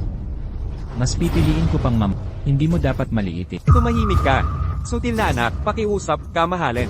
Patawarin ang buhay ni Wens. Noong nagtaksil ka sa akin, naisip mong pagpira-pirapuhin ako. Ngayon, mayroong hindi mapagkakailang ebidensya. Lumabas na ang katotohanan. Ngunit nais mong patawarin ko siya. Sa tingin mo ba ay posible talaga yan? Li Chengyi, isa kang traidor. Kung hindi dahil sa matanda, matagal ka ng Ngayon gusto mong saktan ang sarili mong anak, pinipilit siyang lumuhad. Isa kang walang hiya. Ako. Sino mang magtangkang manakit sa kamahalan, mamamatay.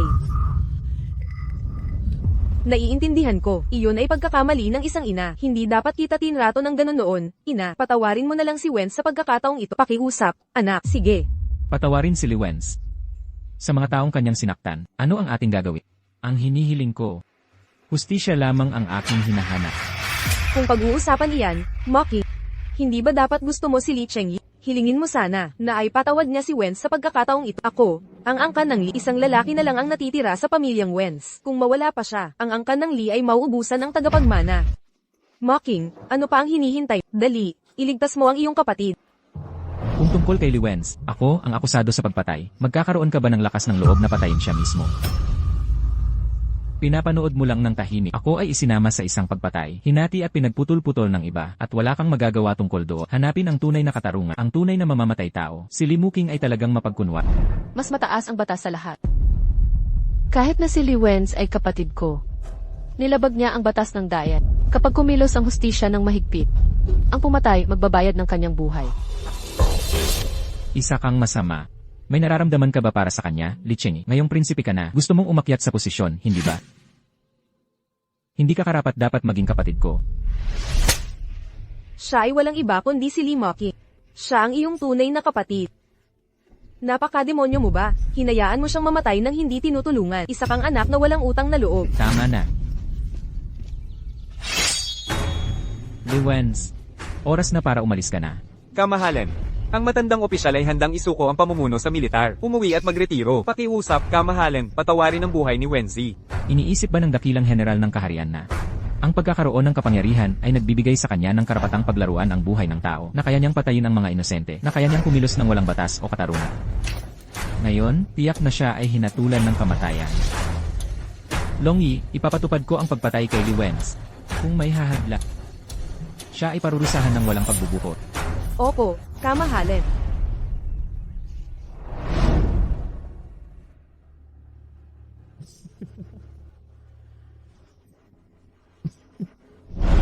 Tito Fu, ipaghihiganti kita.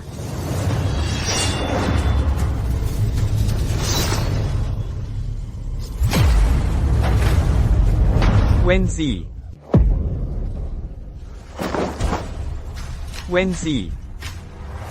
Kasalanan lahat ito ni Do. Hindi kita nailigtas, Wenzi. Iuwi ninyo siya sa bahay. Lumayo ka sa akin. Lee Wenz. Nararapat lang sa iyo. Ang isang manika na tulad mo ay dapat mamatay.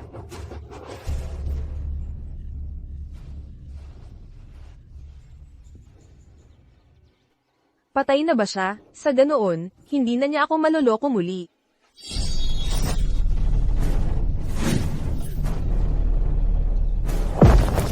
Kung gusto mo si Zeke, pumunta ka at samahan mo siya. Inutusan ako ng kamahalan na ang tahanan ng general ay walang magiging supling. Nasiyahan ka na ba? Isang kapalaran na itinakda ng langit. Maaari ba itong mapatawad? Ang aanihin mo ay ang iyong itinani. Kasalanan mo ito. Hindi ko na kayang mabuhay pa. Ayos lang. Naisulat ko na ang mga salitang ito. Naiintindihan. Patay na si Wenzi ngayon. Ang iyong galit sa pamilya ng general. Oras na para bitawan na iyan. Hanggat hindi muling umatake sa akin ang pamilya ng general, wala na tayong magiging kaugnayan. Salamat, kamahalan. Kamahalan, pakalmayan po ninyo ang inyong galit. Sana po ay mag-ingat kayo ng mabuti. Ang inyong kalusugan ang pinakamahalaga. Kamahalan. Ama ng emperador, bakit po kayo ganyan kabigla? Hindi kailangan ng seremonya. Ngayon sa korte, si Dakilang General Li Qingtian, sa harap ng lahat ng ministro, humihiling akong bumaba sa alyansa. Gusto kong umuwi na para magpahinga. Ngunit dahil sa aking anak, napatay ko si Liwenz. At nagdulot ako ng problema sa kanya.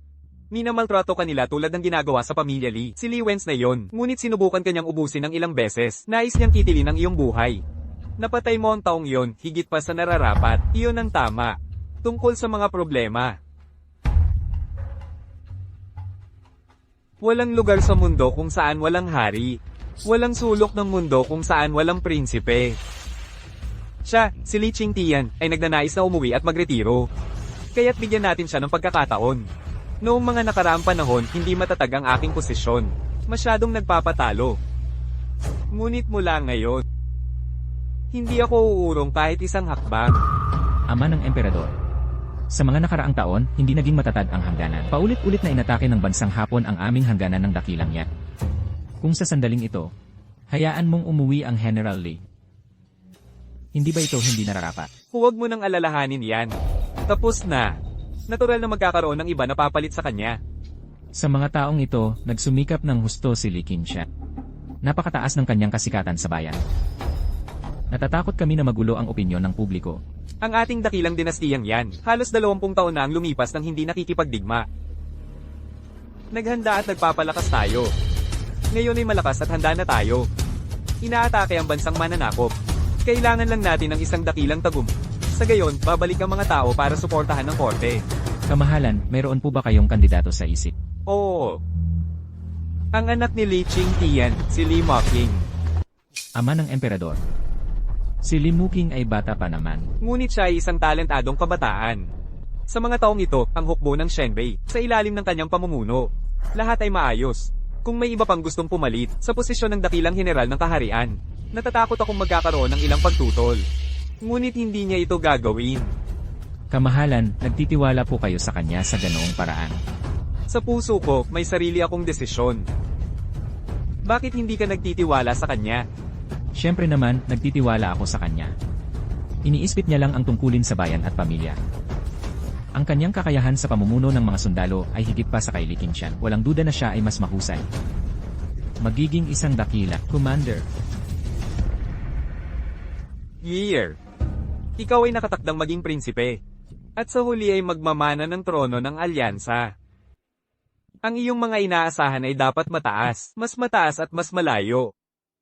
Sa iyong puso, dapat mong isaalang-alang ang buong sangkatauhan, mahabang mga bundok at ilog. Huwag mong limitahan ang iyong sarili sa isang tao, isang bagay. Salamat sa mga aral, ama ng emperador. Kamahalan. Ang delegasyon mula sa Hapon ay nagdala ng 3 mandirigma. Naglagay sila ng entablado sa harap ng imperial na lungsod. Nais nilang talunin ang aming pinakamahusay na mga eksperto mula sa Dayan. Ito ay hamon para sa ating dakilang dayan. Isang halatang kahihiyan. Isang maliit na lugar. Bastardo.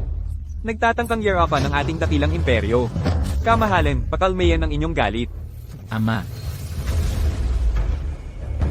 Bilang isang anak, nais kong gumaan ang pasanin ng aking ama, ang emperador. Anong mga plano mo? Ang ating dakilang bansang yan ay palaging mapagpatuloy. Dahil naglakas loob silang pumarito upang pumatay. Kung gayon, naway hindi na sila makabalik pa. Sige, kung gayon, asikasuhin mo ito. Sa gayon, pati na rin ang mga matataas na opisyal ng korte ay makita ang iyong tunay na kakayahan. Sinasabi na ang dakilang yan ay isang makalangit na bansa. Hindi mabilang ang kanilang mga talento. Ang mga tao ay nagdala ng 3 karaniwang tao mula sa Wokoku. Ang samurai ay dumating dito, ngunit labis siyang nabigo. Ang mga mamamayan ng Dayan ay pawang mga may sakit. Walang kahit isa ang kayang lumaban. Talagang malaking kabiguan. Kasuka-suka.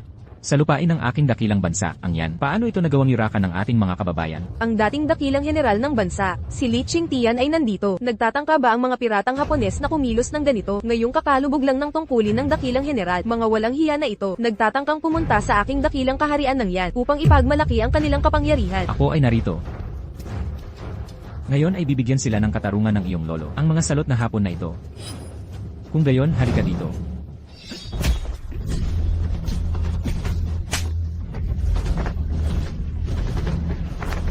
Isang grupo ng mga may sakit. Anong dakilang kapangyarihan ng langit? Isa lamang itong walang laman na pangalan. Sa aking opinyon, dapat magbigay-pugay ang dakilang niya sa bansang Hapon. Tumigil ka sa kabalbalan. Huwag kang sumigaw ng ganyan. Hayaan mong ang iyong lolo ang dumating at turuan ka ng leksyon.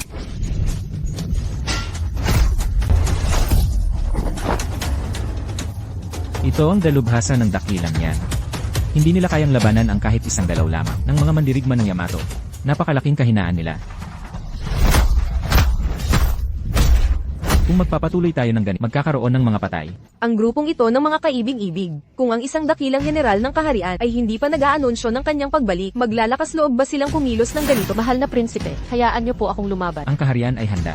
Hindi sila ganoon kadaling pakitunguhan. Kaming mga nagsasanay ng martial arts. Ano ang dapat katakutan? Mag-inat ka. Huwag kang mag-alala, mahal na prinsipe. Lalabanan kita. Kamusta ka? Hindi ako mamamatay. Bumaba ka. Wala na bang lalaki sa dakilang yan? Naghahanap kayo ng babae para labanan. Hindi ito ang lugar para sa'yo. Ano kung babae ako? Tingnan mo kung paano ko ipagkakalat ang iyong mga ngipin sa lahat ng dak. Hindi ito ang lugar para ipakita mo ang iyong lakas. Bumaba ka na. Oo. Natatakot ako na kung mananatili ka sa plataporma. May mangyayaring masama. Sabihin mo. Sa tingin mo ba ay kaya niyang talunin ang mga dalubhasang iyon mula sa bansang iyon? Mahal na emperador, nasa panig ni Long Yi. Hindi problema ang 3 bandido. Hindi ito malaking bagay. Tama ka. Narito si Long Yi. Hindi na dapat may mangyari pa kay Year.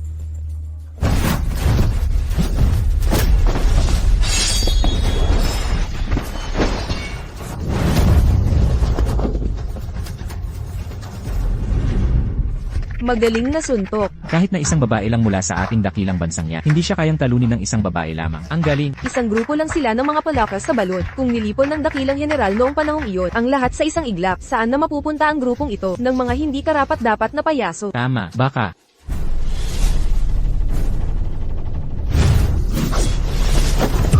Mag-ingat.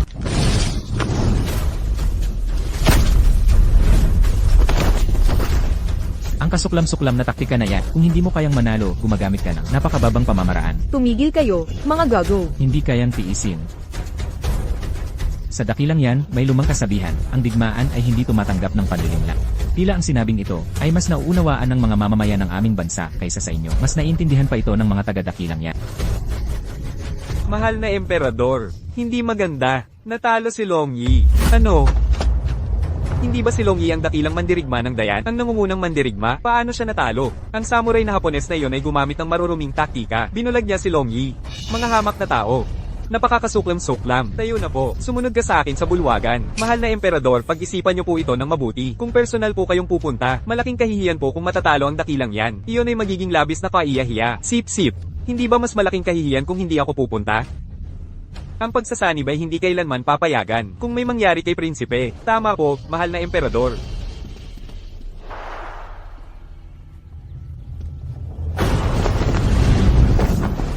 Dumating ang general, si General Li yan. Dumating na si General Lee. Siya ang diyosa ng digmaan ng ating dakilang yan.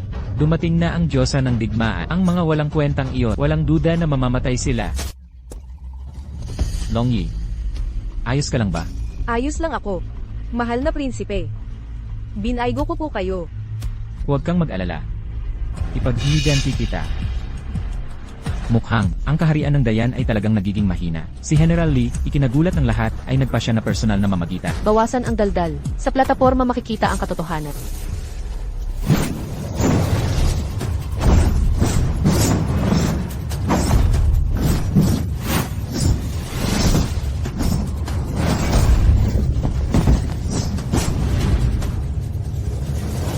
Hindi kinaya ang isang suntok.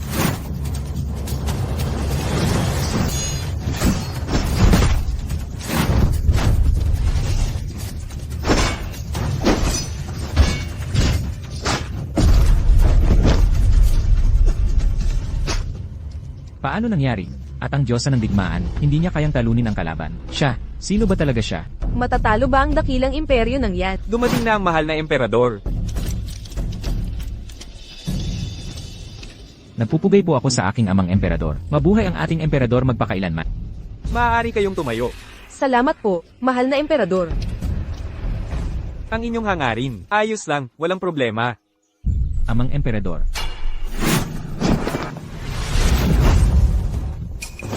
Year. Huwag kang padalos-dalos. Ngunit,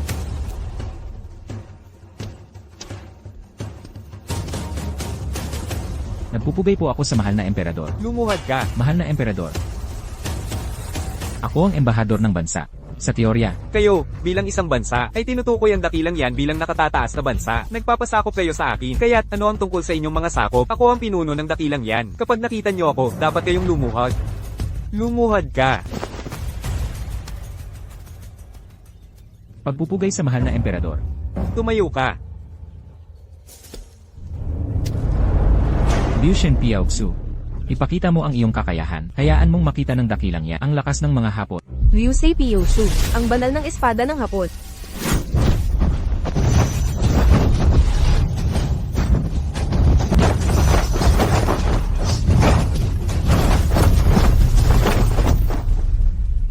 Inyong kamahalan. ang diyosa ng digmaan ng inyong bansa, ay hindi nabubuhay ayon sa kanyang pangalan. Noong unang panahon, ang aking dakilang kabalerya ng yan ay sumaikop sa inyong bansa at natalo ang inyong pinuno. Nananawagan ako ng nakaluhod. Paano? Sa loob lamang ng 10 taon, nakalimutan mo na ba agad ang mga sugat? Nakalimutan mo na ba ang sakit? Inyong kamahalan, ang sinasabi ninyo, ay nangyari 10 taon na ang nakalilipas. Ngayon, nagbago na ang katayuan. Anong diyosa ng digmaan? Isa siyang basahan. Hindi ko pinapatay ang mga babae. Maaari ka pang sumuko. Ako ay mula sa dakilang yan. Mayroon lamang mga mandirigmang nasawi sa laban. Walang lugar para sa mga duwag. General Lee, umatras ka na ngayon. Tigilan mo na ang paglaban. Ako si Limuki. Nanunumpa akong hindi ako susuko. Inyong kamahalan, ang diyosa ng digmaan ng inyong bansa ay wala ng iba kundi ito lamang. General Lee, itigil mo na ang paglaban. Nagawa mo na ang iyong makakaya.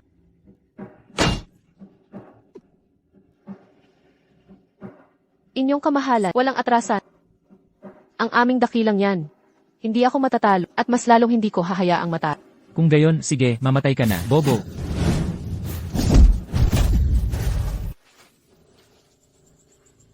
Naglakas loob kayong saktan ang dakilang mandirigmang diyosa ng yan. Naghahanap kayo ng kamatayan. 8. Susunod. Akin na to.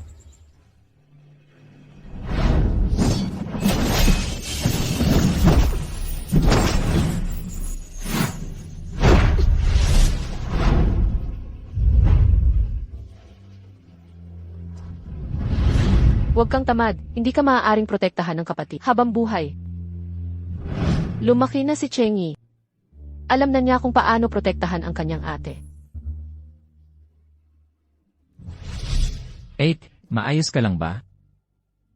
Okay lang ang kapatid. Sila lang naman sila.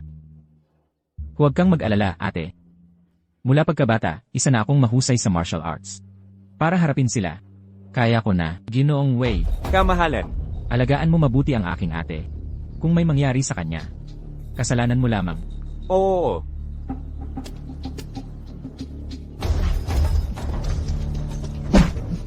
Kung gayon, gagamitin ko ang sibat ng aking ate upang talunin sila muli. Bobo. Mandirigma mula sa bansangwa, hindi yan mahalaga. Mabuti. Sino ang taong ito? Kailan lalabas ang ating dakilang bansang yan? Anong klase namang mandirigma? Hindi mo siya kilala. Siya ang prinsipe ng inyong kamahalan, ang ampon na anak ng dakilang general ng kaharian.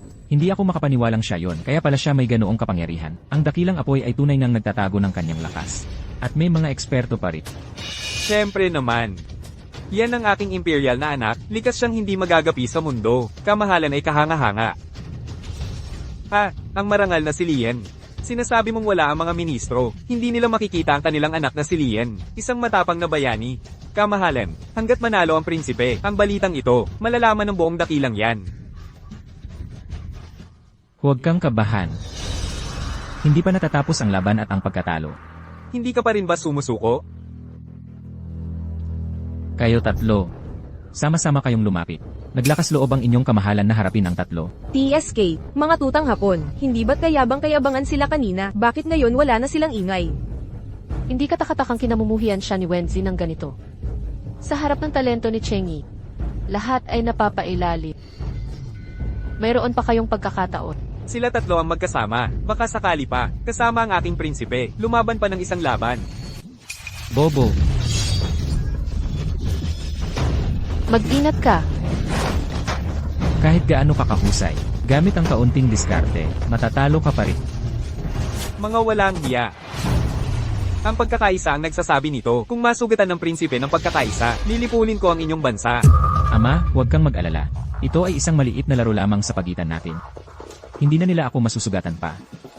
Dahil ang lakas nila ay hanggang dito na lamang. Kung gayon, hayaan natin. Matapos na ang lahat. Ang dakilang yan ay hindi magagapi.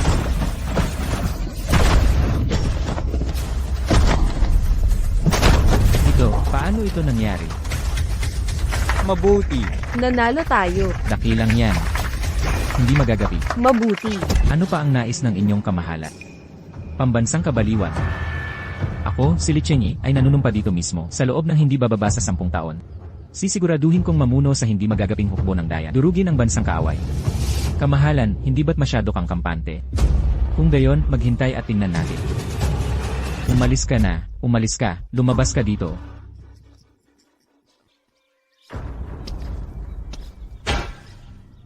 Walang duda na ikaw ay mabuting anak para sa akin. Mahusay ang sinabi. Ama, sa ngayon, ang ating dakilang bansang yan ay mayaman at malakas. Habang ang bansang Japan ay palaging laban sa ating dakilang yan na may mapanubok na tingin. Sa tabi ng aking higaan, paano ko papayagan ng iba na matulog? Hapons na bansa. Oras na para tapusin na ito. Tama ang sinabi mo.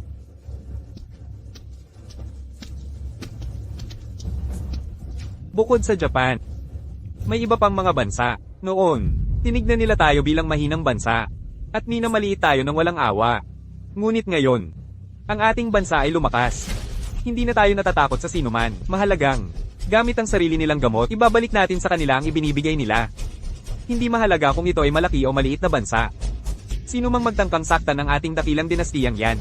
Kahit malayo ka, paparusahan ka. Wenzi, ipinapangako ko na maghihiganti ako para sa'yo. Li Chengyi, ang paghihiganti sa pagkamatay ng isang anak, walang hanggang paghihiganti. General, tanggapin ang aking pakikiramay. Sino ka? Subong hapon, si Miyamoto Ichir. Narito ako upang pag-aanin ang pasanin ng General. Isang maliit na teritoryong Hapones. May karapatan ka bang pag-aanin ng aking mga alalahanin? Bakit mo ilalagay sa panganib ang iba, General? Dagdag pa. Hindi ba't 5 taon na ang nakalipas nang nagpapalitan ng sulat ang General at ang ating bansa? Sino ka talaga?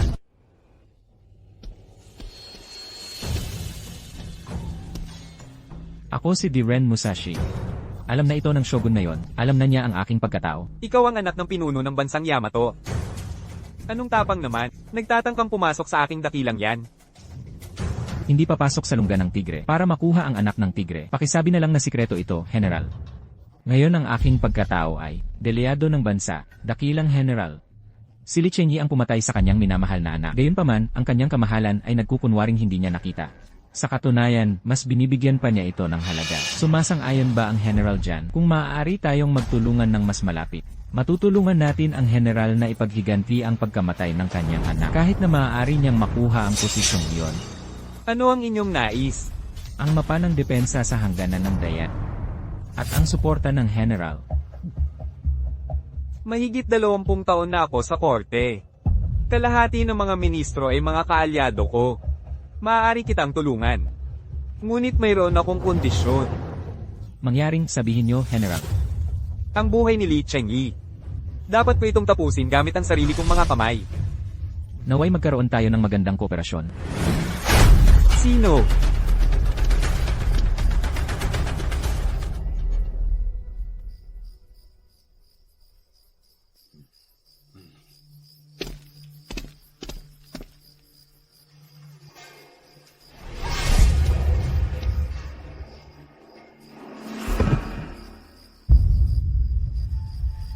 Si Wensi ang iyong kaaway. Tiyak na gagawin kong magbayad sila ng dugo para sa kanilang mga utang. Ang dakilang imperyong yan na ito ay nangangailangan din ng bagong pinuno. Oras na para may iba na umupo sa trono.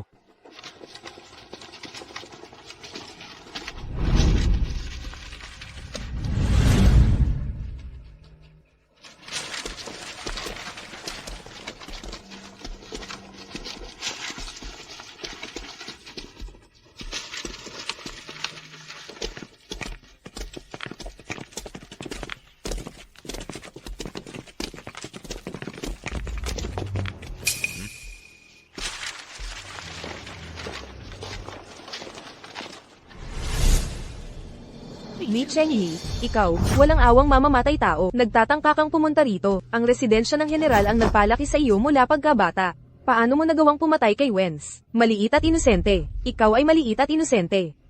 Nanay, unahin muna natin na mapayapa na ang pahinga ni Wenz. Ang anak ko ay namatay ng trahedya. Bakit ang mamamatay tao na ito at malaya pa rin siya? Li Qingtian, ikaw, ang dakilang general ng bansa. Hindi mo man lang ba ipaghihiganti ang iyong anak?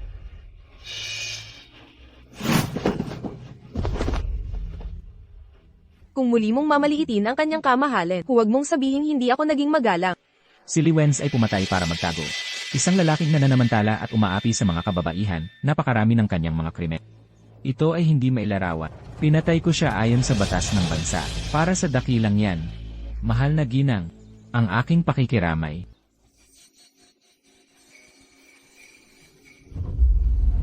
Anong husay na pagtatanggol sa batas? Hindi mo pagbabayaran iyon. Kaya't ako na ang bahala dito.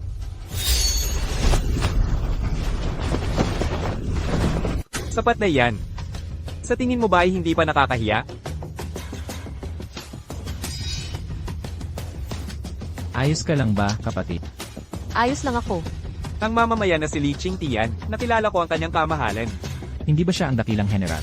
Paano siya naging ordinaryong mamamayan? Ang dakilang general ay nagbitiw sa kanyang posisyon. Tinanggap din nila iyon.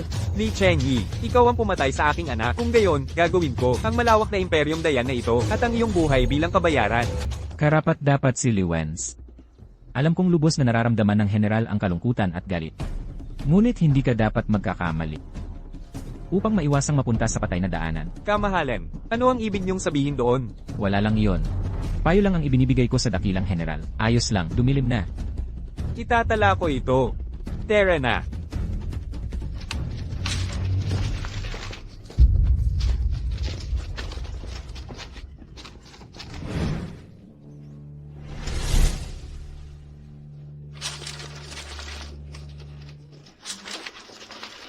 Kasuklam-suklam na bagay. Pambihirang talento, galing sa panitikan at sining pandigma, bakit hindi siya maaaring maging prinsipe? Sa anong karapatan sila tumututol? Amang imperial. Ang inyong anak ay walang nagawa. Normal lang na tumutol ang mga ministro. Ngayon, ang hapon ay kumikilos ng may kayabangan. Hindi matatag ang hangganan. Anak, humihiling ako ng pahintulot na pumunta sa hangganan. Upang pakalmahin ang lupain ng mga hapon. Ngunit napakadelikado ng hangganan. Dahil mismo dyan, ang anak ang dapat unang sumugot. Mabuti. Itinatalaga kita bilang dakilang general ng mga kabayo, at gayon din bilang vice commander ni Li Mocking, na namamahala sa hilagang hangganan. Maraming salamat, Ama. Si Li Chengyi ay pumunta sa hilagang hangganan, Miyamoto. Ngayon, mayroon akong plano ng depensa, at mayroon din akong mga tao, nakikipagtulungan sa iyo mula sa loob at labas. Ang dakilang yan ay tiyak na babagsak. Gusto kong hulihin mo si Li Chengyi ng buhay. Ako mismo ang papatay sa kanya. Kasama ang general. Tiyak na mananalo ang hapon. Dapat wasakin ang dakilang imperyo ng yan. Liu Yu at Li Chengyi. Ang lahat ng ito ay dahil sa inyo. Ang general. Sa loob ng 3 araw, ang aming dakilang hukbong hapon ay lulusob laban sa Dayan. Dito sa Kyoto. Nakasalalay sa'yo. Huwag kang mag-alala. Mahigit kalahati ng imperial na bantay ay pinagkakatiwalaan ko. Sa sandaling iyon, pupunta ako sa unahan kasama ang aking mga tropa patungo sa imperial na lungsod. Upang puksain ang mga traidor at protektahan ang soberanya. At ibalik ang kaliwanagan sa mundo. Kung gayon, binabati ko ang general ng maaga. Tama po, kamahalan. General Li. Limitado ang karanasan ni Chengyi. Sa paglalakbay na ito sa hangganan, kailangan mo siyang alagaan ng kaunti. Opo, kamahalan. Kung gayon, hihintayin ko ang iyong matagumpay na pagbabalik. Ingat po kayo, Ama. Mga sundalo, march.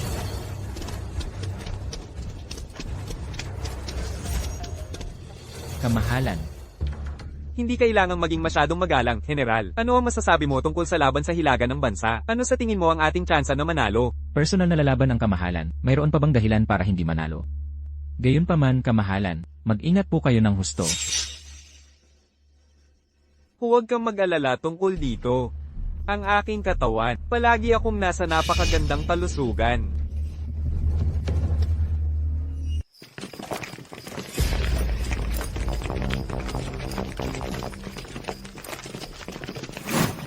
Dumating na ang oras ng curfew. Kung walang utos mula sa kamahalan, hindi pinapayagang pumasok sa lungsod. Oras na para makipagtuos. Kamahalan, may apoy sa timog kanlurang tarangkahan. Kinukwestiyon ko kung mga rebelde sila. Li Qingtian. Talaga bang lumalakas ang loob nila? Napakagahaman na maghimagsik. Kamahalan. Ngayon, ang imperial na bantay ay naglalaban ng buong tapang. Mas mabuting umurong na tayo. Pag-urong. Nasabi ko na. Hindi na ako aatras pa. Pumunta tayo sa bulwagan ng ginto. Gusto kong makita kung gaano kalaki ang kaguluhan ni Li Qingtian, gaano kalaki ang magagawa niya. Tara na. Opo, kamahalan.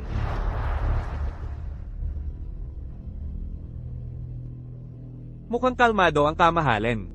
Kahit nasa bingit na ng kamatayan, pinoprotektahan niya ang silyang ito. Li Qingtian. Lumuhad ka. Sa tingin mo pa rin ba na, iniisip mo na ikaw ang dakilang emperador ng Dayan? Ang kasalukuyang mundo ay nasa aking mga kamay, Li Qingtian. Lumuhad ka sa akin. Li Qingtian, ikaw, anong katapangan? Nalolokal ka bang maghimagsik? Hindi ka ba natatakot na maparusahan kasama ang iyong buong pamilya? Oo, natatakot ako. Mula nang ang aking anak ay pinatay ni Li Chengyi. Mula sa sandaling iyon. Wala na akong dapat katakutin. Liu Yu. Nang nagkasala ka, naisip mo ba ang araw na ito? Li Wenz, iyan ang hinahanap. Talaga hindi ko inaasahan. Talaga bang tinahak mo ang parehong landas niya? Ang lumang landas na iyon. Li Qingtian. Labis mo akong binaygo. Hindi na sulit pag-usapan pa. Patay na ang aking anak. Kung gayon, kunin natin ang iyong imperyo ng Dayan bilang alay sa libing. Li Qingtian, ito ba ang iyong mga pandaraya? Ngayon, ang buong Dayan ay nasa ilalim ng aking kontrol. Hindi na ba sapat yon? Ichiro Miyamoto, lumabas ka dyan. Ikaw, paano mo nalaman? Mukhang alam na pala ng kamahalan. Kami ni General Lee ay may pinagsamang plano. At ano naman? Ngayon, iisa na lang ang daan para sa'yo, kamatayan. Dahil kayong mga kaaya-aya, gusto rin ninyong angkinin ng kaharian ng Dayan? Talagang katawa-tawa. Sa ganitong sitwasyon ay arogante pa rin. Patayin siya. Oo.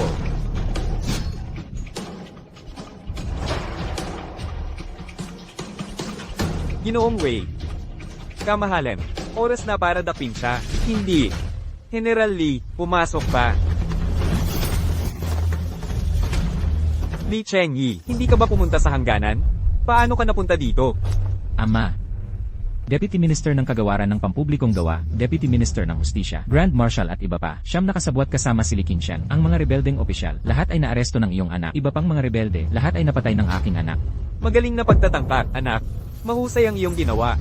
Hindi ito maaari. Malinaw na nagpunta ka sa Hilaga. Sa katunayan, nakita kitang umalis sa hangganan. Kung hindi mo sila mapaparamdam, habang umaalis si Li Chenyi sakay ng kabayo. Paano ka magiging kalmado? Inaalis ang pamilya para makipagkutsahan. Ang pamamaraan ng pagbabalat kayo sa bansang ito ay lumalabas na napakapraktikal. Hangal. Li Chengyi, bumalik ka. At ano pa mahalaga? Sa ngayon, ang Hilaga ay bumagsak na. Ngayon kontrolado mo ang korte na ito. At ano pa mahalaga? Bumagsak na ang hilaga ng Xinjiang. Ang inaasahan mo, hindi ba ito ang depensang mapa ng Xinjiang? Paano mo nakuha ang mapa ng depensa? Baka, Li Qingshan, nalinlang mo ako. Sabihin mo sa akin. Saan mo nakuha? Li Maqing, ikaw ay isang suwail na anak. Naglalaan ka ba ng pagtataksil sa akin? Hindi na ba kailanman ginawa ng ama? Naniwala ka ba sa akin? Ang plano ng Hapon na salakayin ang Hilaga, hindi mo ito sinabi sa akin. Kung hindi ko ito nalaman ng maaga, mahuhulog sana ako sa iyong patibong sa larangan ng digmaan. Dapat sana ay namatay ka sa larangan ng digmaan. Nakukumpleto rin ito ang reputasyon ng aking pamilya, ang mga Li. Hindi ito tama. Hindi ko kailanman sinabi ang planong ito. Sa sino man, paano mo ito nalalaman? Narinig ko ito sa aking sariling pandinig. Ang general at ang ating bansa noon nagkaroon na ng palitan ng sulat. Kung maaari tayong magtulungan ng mahigpit, matutulungan natin ang general na ipaghiganti ang pagkamatay ng kanyang anak. Maaari pa nating maabot ang posisyon na yon. Sino?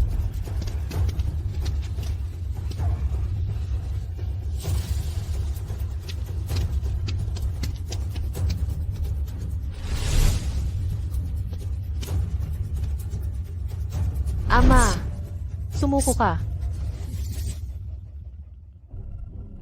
Depensa sa gabi.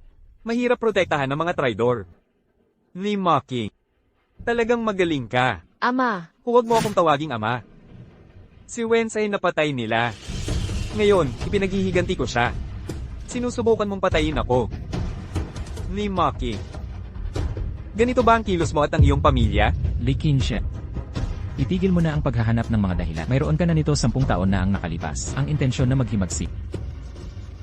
Ito ang mga bagay mula 10 taon na ang nakalipas. Mga ebidensya ng iyong lihim na relasyon sa Hapon. Hindi posible. Hindi ako matatalo. Sa Hilaga ay mayroong 100,000 sundalong Hapones na kakampi. Kami ay magkakasabay mula sa loob at labas.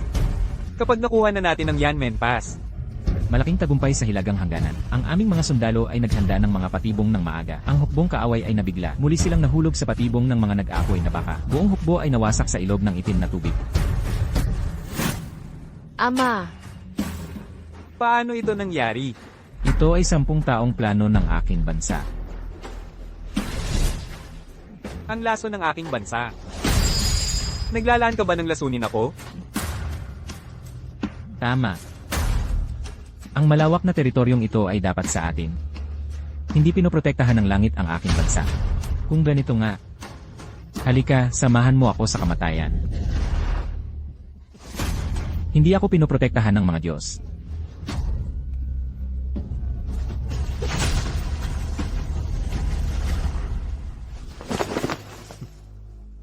Li Qingtian, isuko mo ang iyong sarili. Ipinangako ko kay Li Mocking. Iiwanan kitang buhay. Ang mananalo ay mananatili at ang matatalo ay aalis. Natalo na ako. Tanging kamatayan na lamang ang natitira sa akin.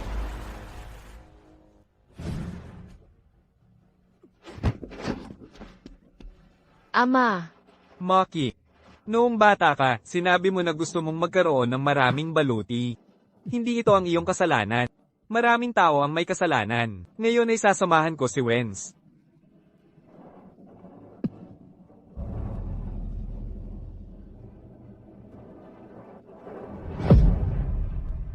marami.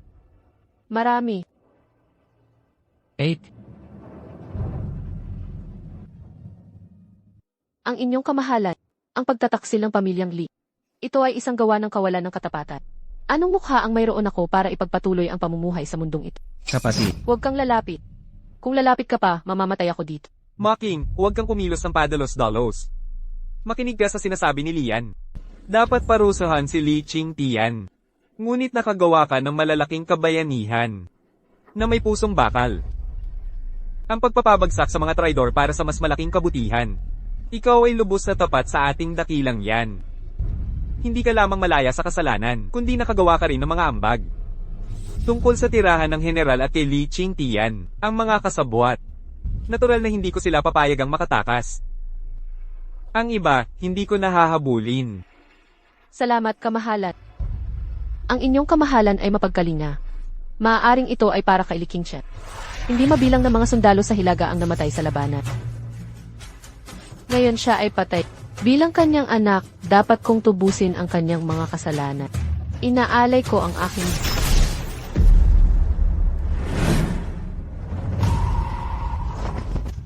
Paghugas ng mga kasalanan ng pamilyang Lee. Ate, patawad. Patawad. 8.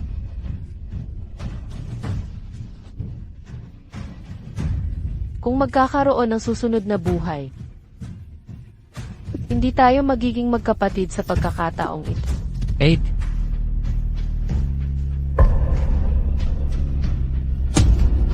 8. Taglagas ng ika-23 taon ng dakilang ang Prinsipe Li Chengyi at ang kanyang kabalyeriya ay sumaira sa dagat, nakatutok ang espada sa Hapon, wasakin ang kanilang ancestral temple at tapusin ang kanilang kapalaran. Ang dambana ng 3,000 Diyos ng Yamato, nasunog na lupa. Tagsibol ng ika-26 na taon ng malaking sunog. Ang lilang bituin ay gumagalaw, ang bituing imperial ay nakahilig sa kanluran. Dumating ang matalinong hari sa mundo, namana ni Li Chengyi ang trono. Ang mga aklat ay nagsasalaysay ng kapayapaan at kasaganaan. Ang mga tala sa kasaysayan ay hindi binabanggit ang pagkamatay ng mga kagandahan. Gayunpaman, napansin na ang nasunog na lupa ay nagbubunga ng matamis na bigas. Ang mga emperador ay nagtataas ng espada hindi para sa digmaan, kundi para protektahan ang kanilang mga tao. Sa gayon sila ay nagiging mga pinuno ng mundo. Muking, sa buhay na ito, hindi ko bibigin ang mundo. Ngunit nabigo lamang kita.